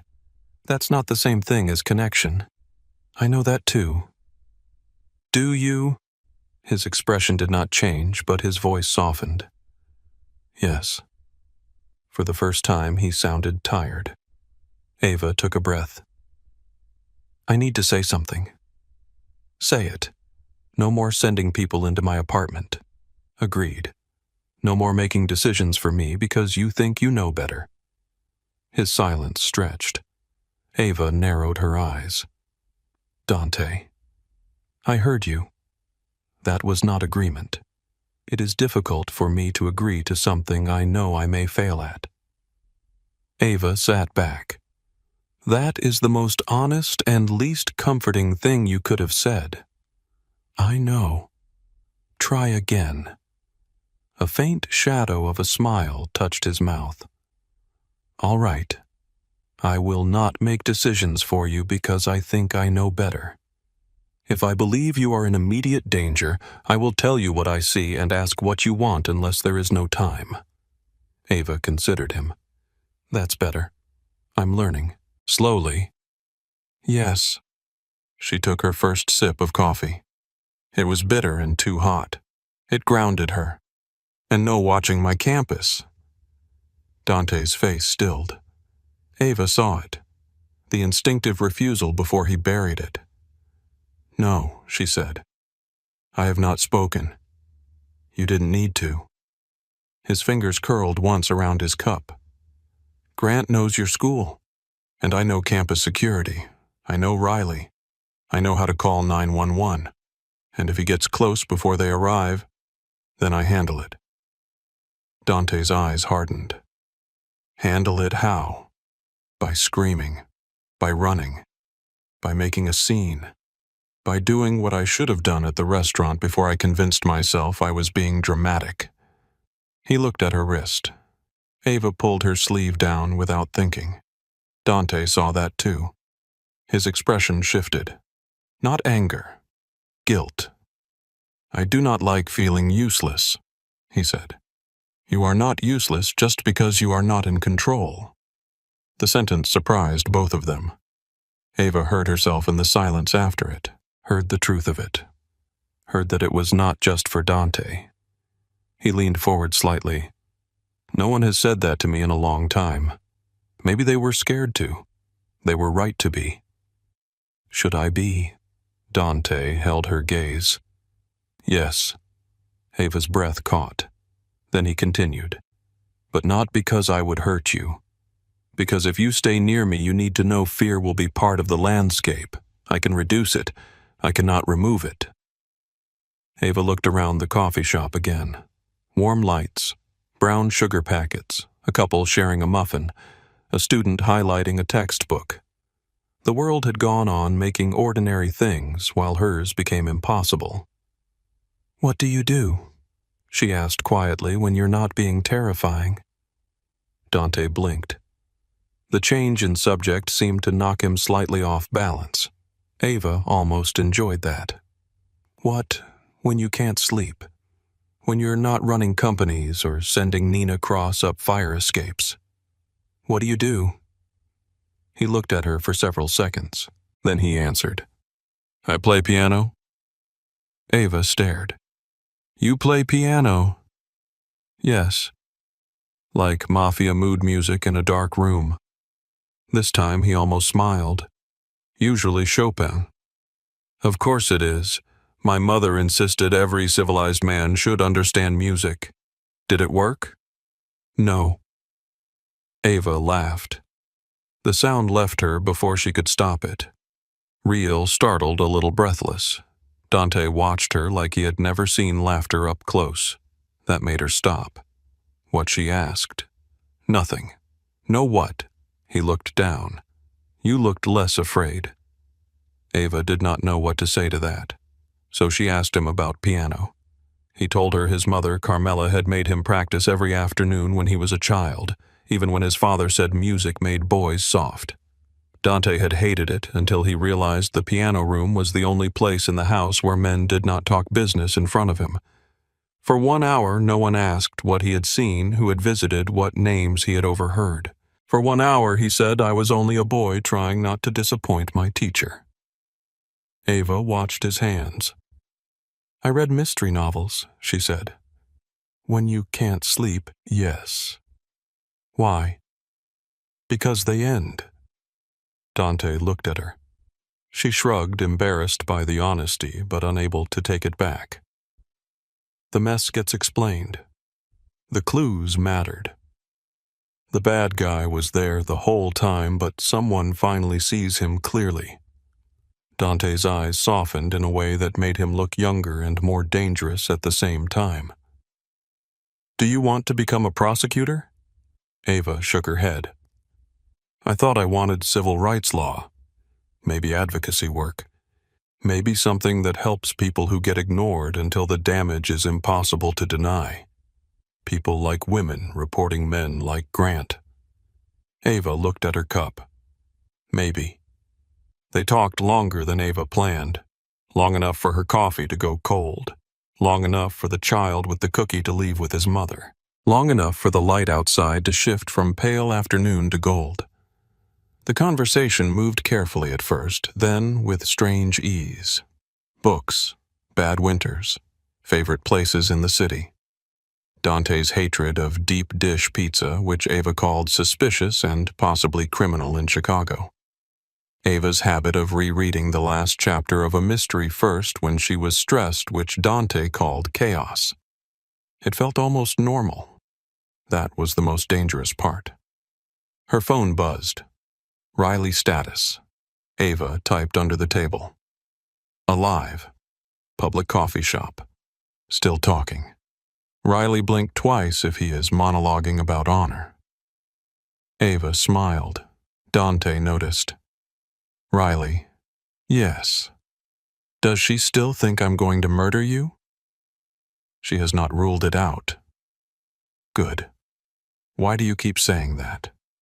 Because blind trust is how people get hurt. Ava looked at him for a long moment. My friend wants to meet you. I assumed. She wants to look you in the eye and decide whether you are worth the risk. Dante's expression turned unreadable. And are you asking me to submit to questioning? I am inviting you to dinner. At your apartment? Yes. With Riley? Yes. Will there be weapons? Only her personality. That may be worse. Ava smiled. Friday night. Bring wine and patience. I have wine. Then work on patience. He inclined his head. I can try. Ava stood when the sky outside began to darken. Dante stood too, but he did not reach for her coat until she looked at it and then at him. He understood, stepped back, and let her put it on herself. A small thing. It mattered. Outside the lake, wind cut through her sweater and lifted strands of hair against her cheek. Dante walked beside her to the bus stop, his hands in his coat pockets, his body angled subtly toward the street. Ava noticed. You're doing it again. What positioning yourself between me and danger? That is not a decision. That is a reflex. Reflexes can be trained. He looked at her, then deliberately moved to her other side, closer to the building, leaving Ava on the street side. She stared. That is not what I meant. It felt wrong. Did you survive barely? She laughed again. The bus approached with a sigh of brakes and lights. Dante looked at her. When can I see you again? Her stomach turned over, not with fear this time. I have an exam Wednesday. After. Maybe. That was not no. It was not yes. I can work with maybe. The bus doors opened. Ava stepped up, then turned back. Dante stood on the curb beneath the streetlight, dark coat moving slightly in the wind, looking like a man who belonged to another world and had somehow paused at the edge of hers. Dante. Yes. No watching my campus. His jaw tightened. Then he nodded. No watching your campus. Ava wanted to believe him. She sat near the back of the bus and watched him grow smaller through the window until the bus turned and the city swallowed him. By Wednesday afternoon, Ava had slept badly for 3 straight nights and memorized none of the material with the confidence she wanted.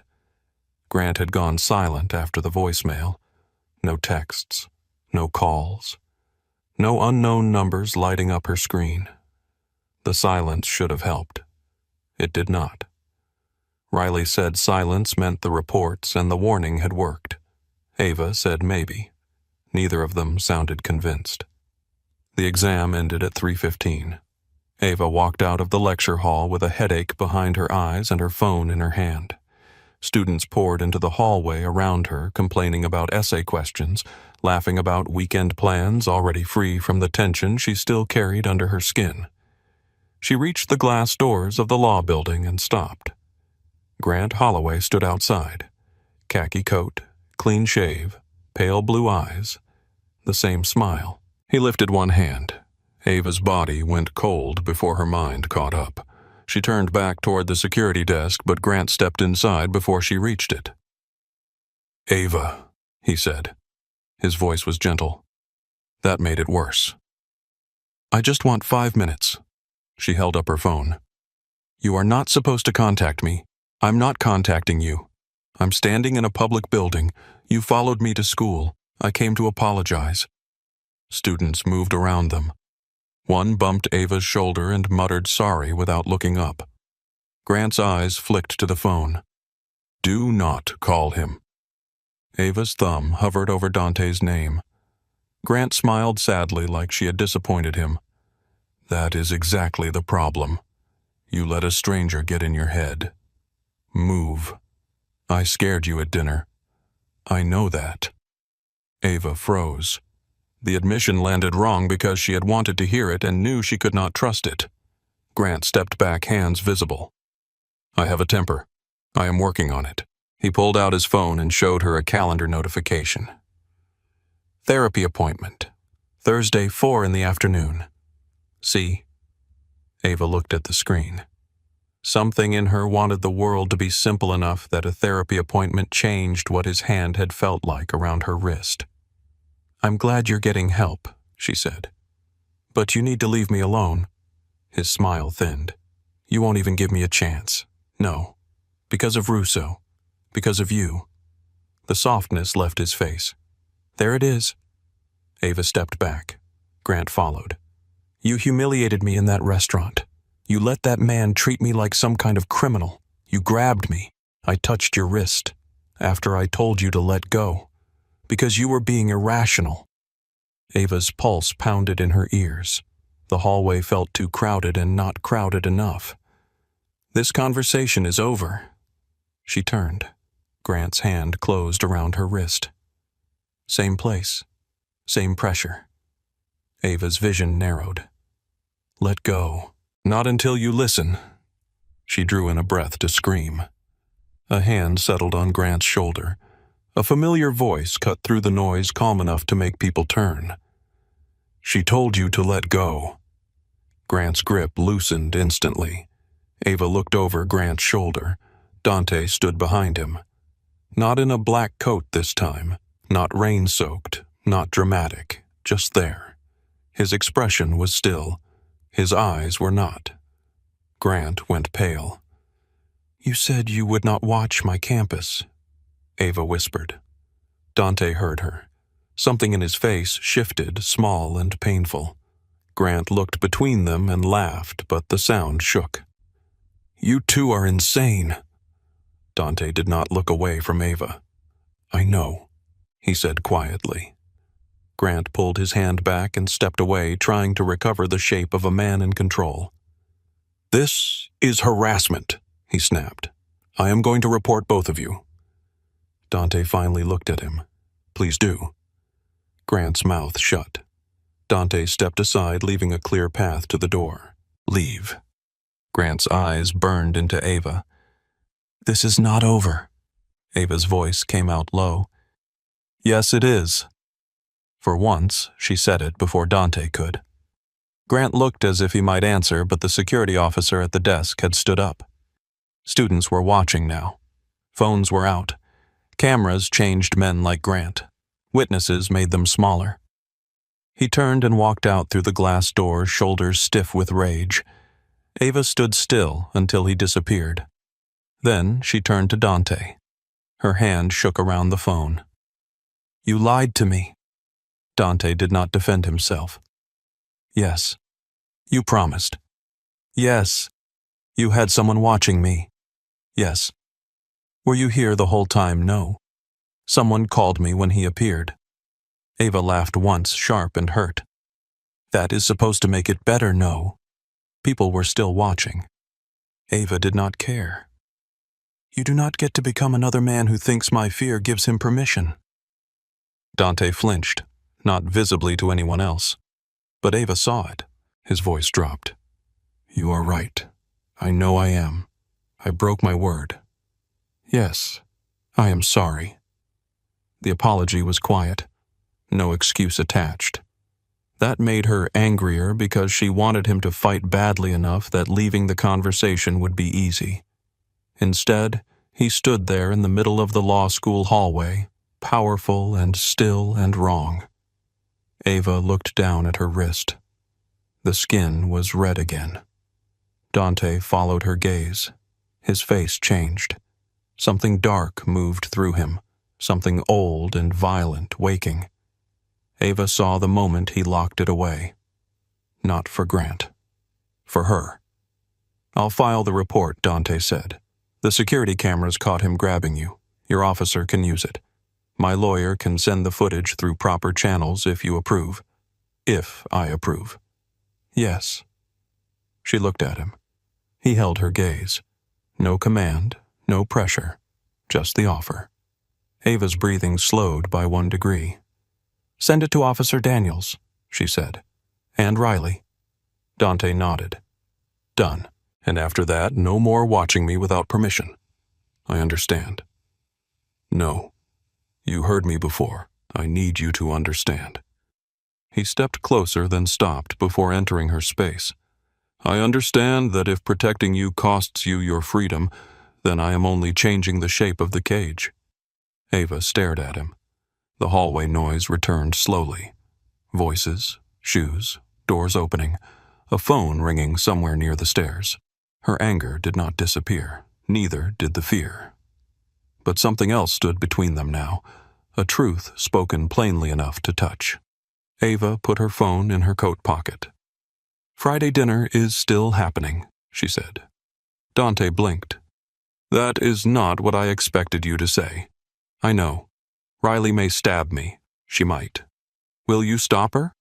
That depends on how the evening goes. For the first time since Grant appeared, Dante's mouth curved. Ava did not smile back. Not yet. She walked past him toward the exit. After a moment, Dante followed, keeping 3 careful steps behind her. By the time Ava reached her apartment that Friday, the new deadbolt sounded less like metal and more like a decision.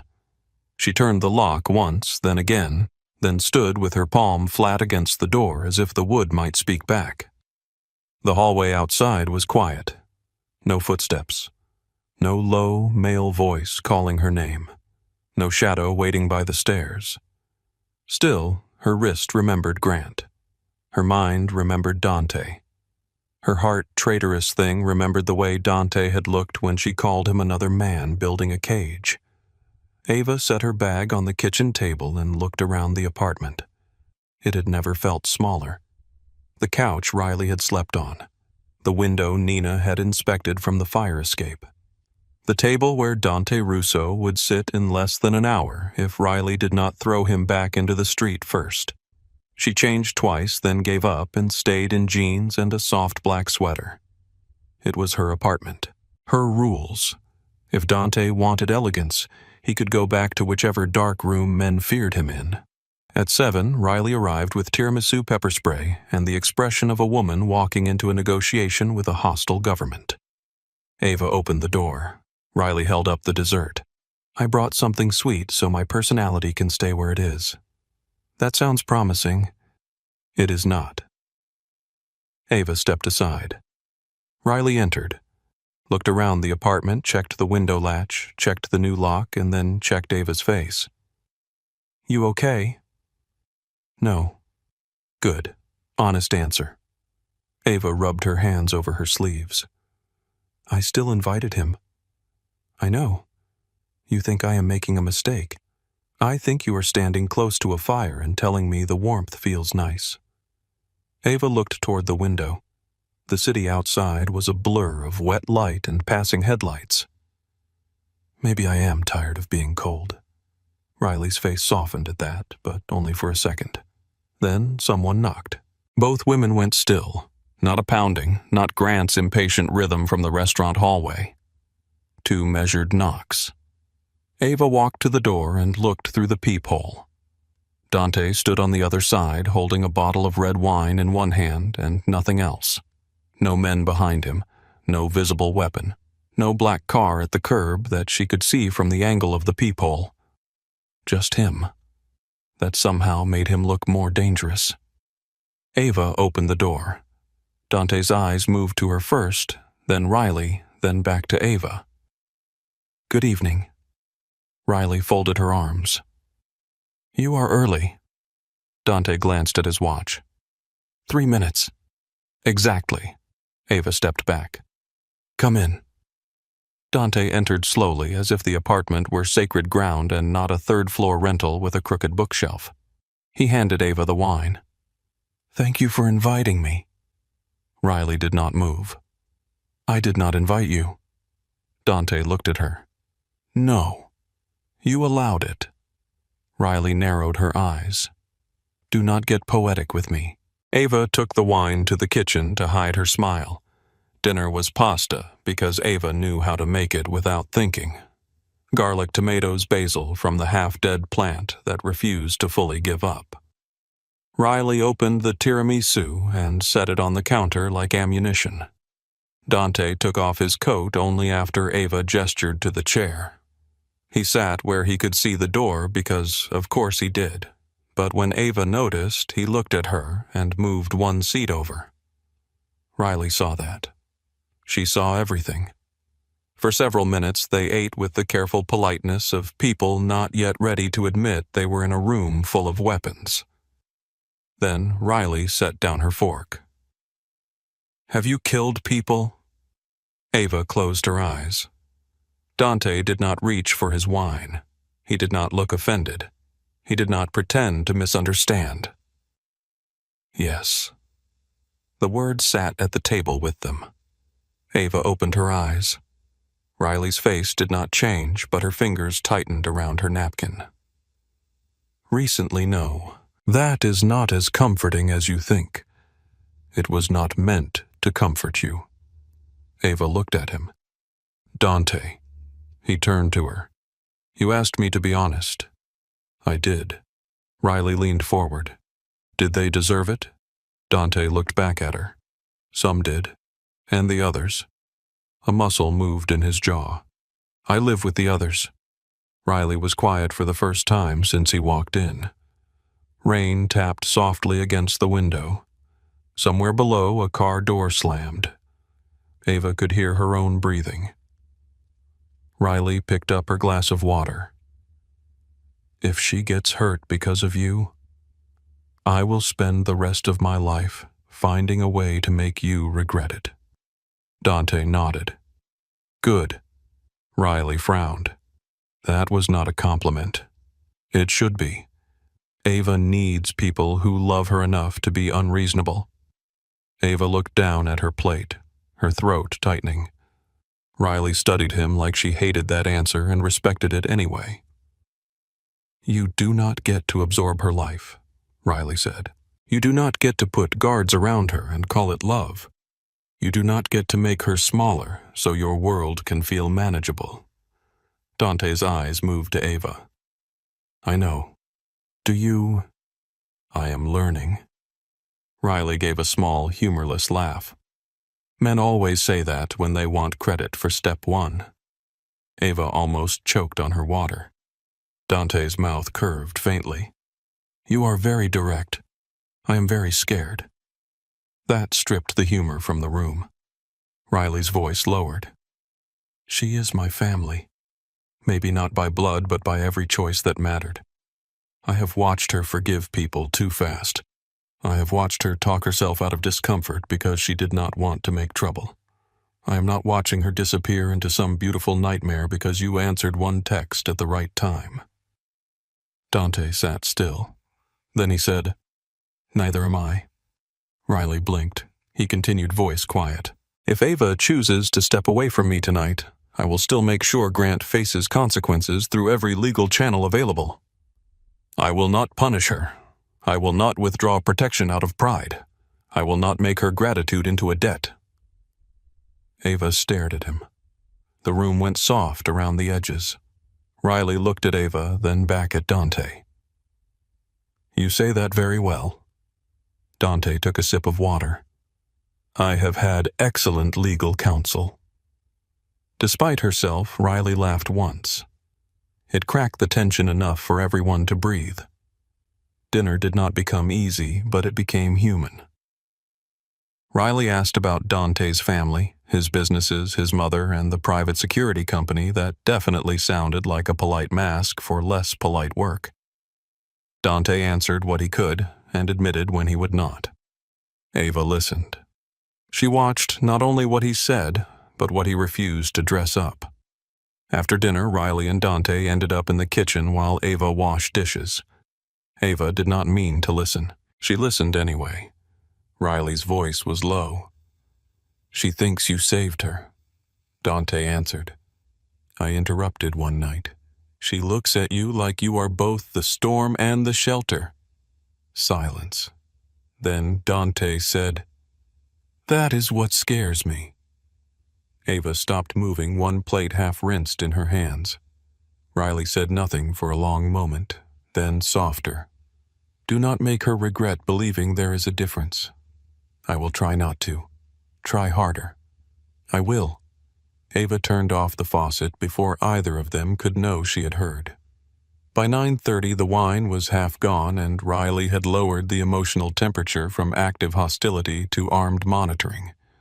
Dante stood near the door with his coat over one arm. I should go, he said. Ava walked him to the hall. Riley stayed in the kitchen, visible enough to make a point. Outside the apartment, the hallway smelled faintly of dust and rain. Dante stood one step below her on the stair landing so he did not tower over her. Thank you, he said. For dinner? For letting me be seen by someone who loves you? Ava leaned against the doorframe. She is still not convinced. She should not be. You are really committed to not making this easier. I do not want easy to trick you. The words should have sounded rehearsed. They did not. Ava looked at his face at the exhaustion beneath the control. I heard what you said in the kitchen. Dante's eyes flickered. Then I meant it twice. Ava almost reached for him. She did not. He noticed that too. Good night, Ava. Good night, Dante. He walked down the stairs without looking back. Ava closed the door and locked it. Riley appeared beside her. Well, she said. Ava looked at her. Riley sighed. I still hate this. I know. I hate it slightly less than I did at 7. Ava smiled for the first time all night. That is practically a blessing from you. Do not get comfortable. They were cutting into the tiramisu when Ava's phone buzzed. Unknown number.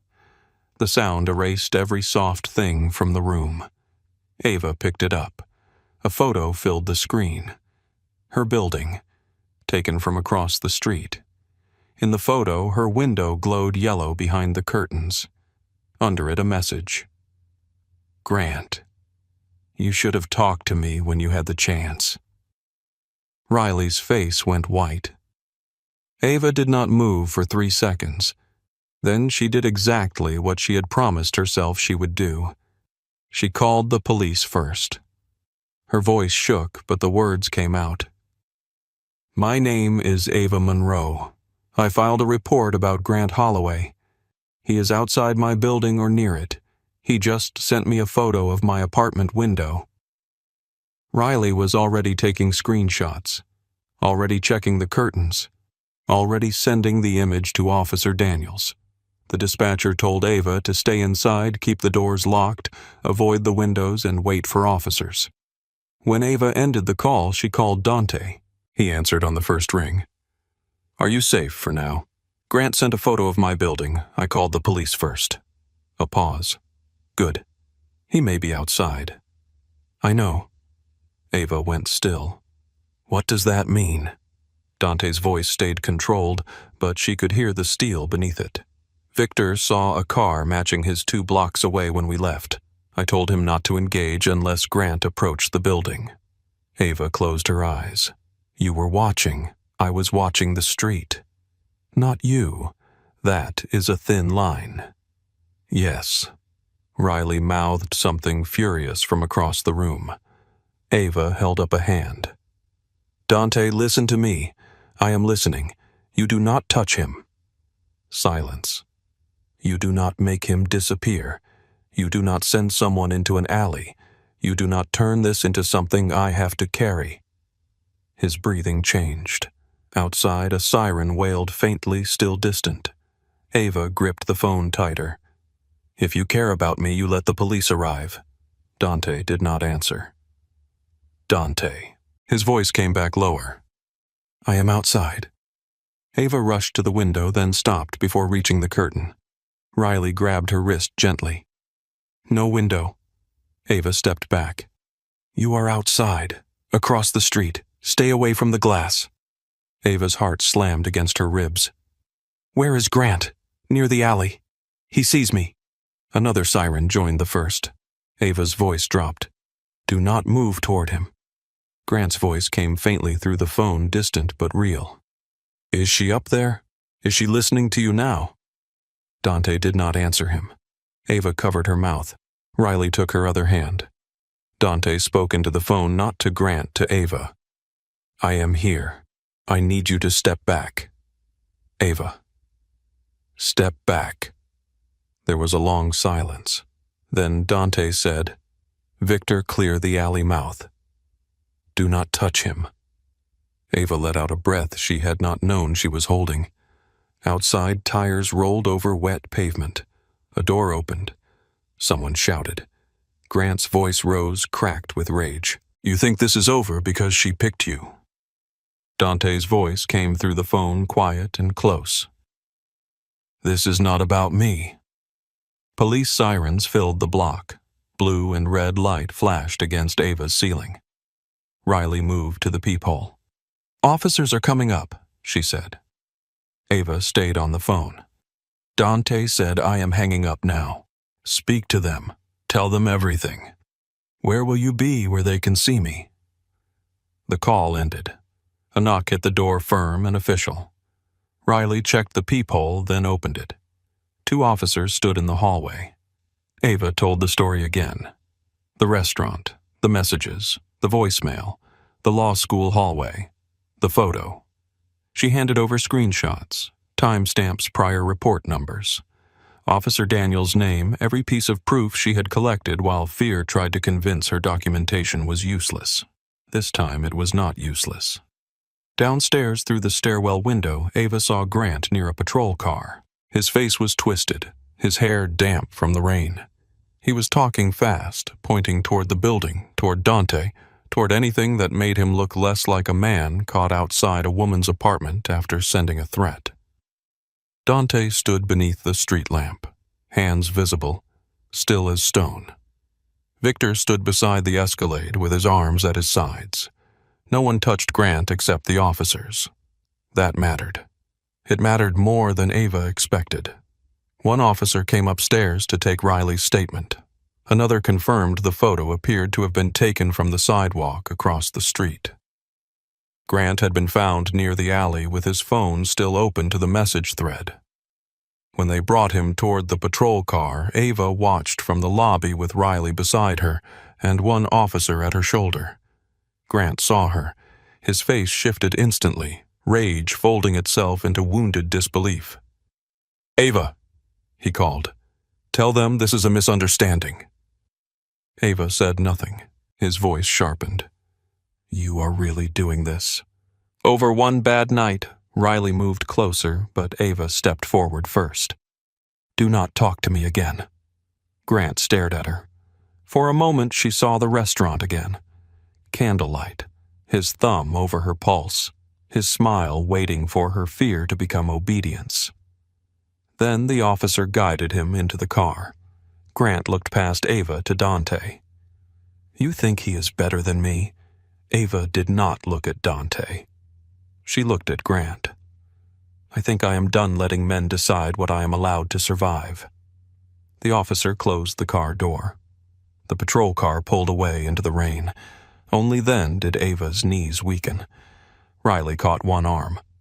Dante did not move toward her until Ava looked at him. That mattered too. He crossed the lobby, slowly stopping several feet away.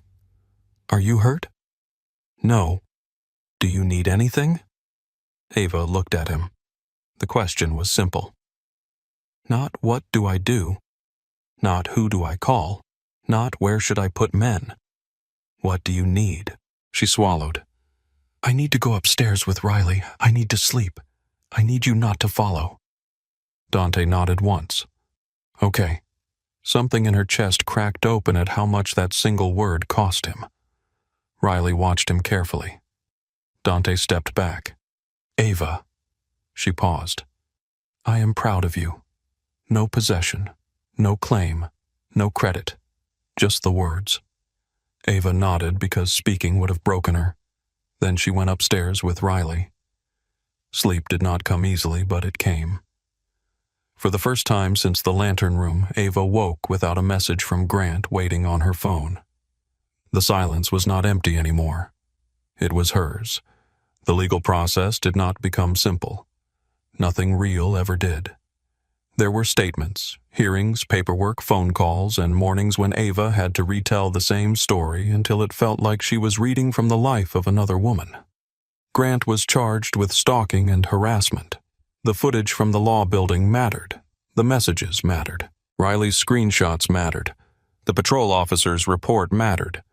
So did the fact that Dante's people had not touched him not once, no matter how much some part of Dante had wanted a darker ending. A temporary protective order became a longer one. Grant's polished life began to crack in places he could not charm shut. Ava returned to class, not easily. The first week, Riley walked with her. The second week, Ava walked alone with her keys between her fingers and her phone fully charged. The third week, she crossed the quad without looking over her shoulder until she reached the library doors. Dante did not send guards, not without asking. Sometimes he asked. Sometimes Ava said no. Sometimes she said yes. The first yes felt like trust. The first no he respected felt like something deeper. Winter came early that year. Chicago turned silver and hard. The lake froze at the edges. Breath clouded in the air. Ava saw Dante in careful pieces. Coffee after class. Dinner in crowded restaurants. A walk along the river where he kept his hands in his coat pockets until she reached for one. He was not softer. She stopped wanting him to be. But he became more honest in the places where control had once stood in for care. One evening he took her to his family home in Lake Forest. The Rousseau house sat behind iron gates and old trees, stone and glass and quiet wealth under a sky full of snow.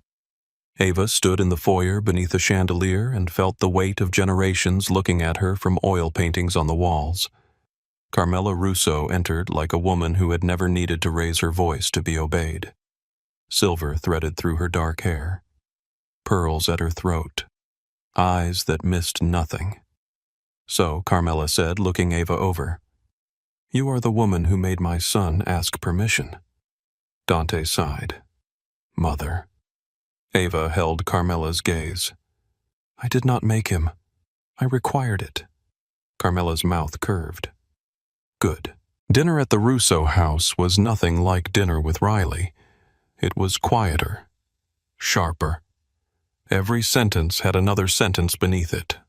Isabella Rousseau Dante's younger sister rescued Ava after dessert by pulling her into the sitting room where a grand piano waited near the windows. "My mother likes you," Isabella said. "She interrogated me about my childhood, my career plans, and whether I believe loyalty is a virtue or a trap." "Exactly. If she disliked you, she would have complimented your sweater and forgotten your name." Ava laughed softly. Isabella looked toward the dining room where Dante stood speaking with Carmela in a low voice. "He is trying," Isabella said. "I know. He will fail sometimes. I know that too." Isabella's eyes moved back to Ava. "Men in this family are taught that love means standing in front of everything. Bullets, blame, consequences.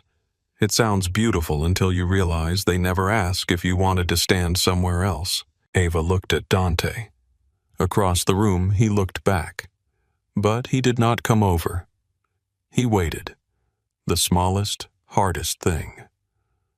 Later, after Carmela said goodnight and Isabella disappeared upstairs, Dante sat at the piano. Ava stood near the window, watching snow gather on the dark lawn. He did not ask for attention. He simply began to play. The music was quiet at first, almost hesitant. Then it deepened, filling the room without demanding anything from it. Ava watched his hands move over the keys. Hands that had signed violent orders. Hands that had offered help in a restaurant. Hands that had stayed open when she needed them not to close around her life. When the final notes faded, she crossed the room. Dante turned on the bench. "I am not your redemption," she said. His expression changed, but he did not speak. "I am not the proof that you are good. I am not the woman who makes the darkness worth it. I am not your reward for restraint." Dante stood slowly. "No," he said. Ava stepped closer. "I can love you. Maybe I already do. But I will not disappear inside you." His voice was rough when he answered. "I do not want you to. Yes, you do sometimes." A flash of pain crossed his face. Then truth. "Yes." Ava touched his chest just over his heart. "Then want better." Dante covered her hand with his lightly enough that she could pull away. "I am trying. I know." He leaned closer, then stopped. A question. Ava answered by rising on her toes and kissing him. It was not like the movies. There was no swell of music, no perfect angle, no city lights blooming at the exact right moment. It was warmer than that, less polished. His hand trembled once at her back before settling there with careful restraint. Ava felt it, that enormous effort inside him, the desire to pull her close and the choice to let her decide how close would be. She decided. For that night she decided him. Months passed in a rhythm neither of them trusted at first. Ava kept studying law. Her paper on coercive control became a campus presentation, then a workshop, then something professors started recommending to students who needed language for the fear they had been taught to minimize. She spoke about documentation safety plans, bystander intervention, and the difference between attention and control. She did not mention Grant by name. She did not mention Dante at all. Riley attended every session and cried only once, which she denied with great violence. Dante continued changing his businesses in ways that made men in expensive suits visit his office with pale faces. Some partnerships ended. Some debts were forgiven because Ava had once asked him what mercy looked like when it had a balance sheet. Some enemies grew restless. Some allies called him weak. He did not become harmless. Ava never asked him to, but he became more careful about the kind of power he allowed himself to admire. Spring came. Then summer. The city warmed. Restaurant patios filled. The river caught sunlight instead of snow. Ava still flinched sometimes when an unknown number called. Dante still went too quiet when she walked home late. Riley still hated most of his suits on principle. Life did not become simple. It became chosen. One year after the night at the Lantern Room, Dante took Ava to a rooftop overlooking the Chicago River. Snow fell lightly strange and early dusting the railings and softening the city below. The skyline rose around them in glass and steel bright windows stacked against the dark. Ava stood beside him with her coat collar turned up. "You are nervous," she said. Dante looked offended. "I am not." You absolutely are. I have negotiated with senators, union heads, and men who brought guns to dinner. And yet? He looked down at her. She smiled. He reached into his coat, then stopped. Ava saw the movement. Her heart stumbled. Dante took a breath. Ava Monroe, he said, voice low. May I ask you something without assuming the answer? Her eyes burned. That depends on the question. He lowered himself to one knee. Not like a king, not like a man claiming territory, like a man offering his hands empty. He opened a small black box. The ring inside caught the city light. I will not promise you a safe life, Dante said. I will not insult you with that. I will promise you the truth. I will promise to ask before I act when asking is possible. I will promise to stand beside you more often than in front of you. And when I fail, because I will listen when you call me back to myself. Ava's breath shook. Dante's eyes held hers. Will you choose me again? Ava looked at the man in front of her, then at the city behind him. She thought of a restaurant full of people who had not seen her fear. A wrong number. A black card. Riley's hand in hers. A police report. A piano in a cold house. Every step between terror and this rooftop. Then she looked back at Dante. Yes, she said. His face changed slowly as if joy had to cross guarded country to reach him. Ava held out her hand. But Riley controls the seating chart. Dante laughed, real and startled, and slid the ring onto her finger. Below them, Chicago moved on bright and restless and alive. Ava kissed him under the falling snow, not because he had saved her, not because danger had become beautiful, not because wrong numbers were magic. Because she had learned the sound of her own voice. Because he had learned to hear it. Because this time, when she reached for his hand, both of them knew she could let go. And she chose not to.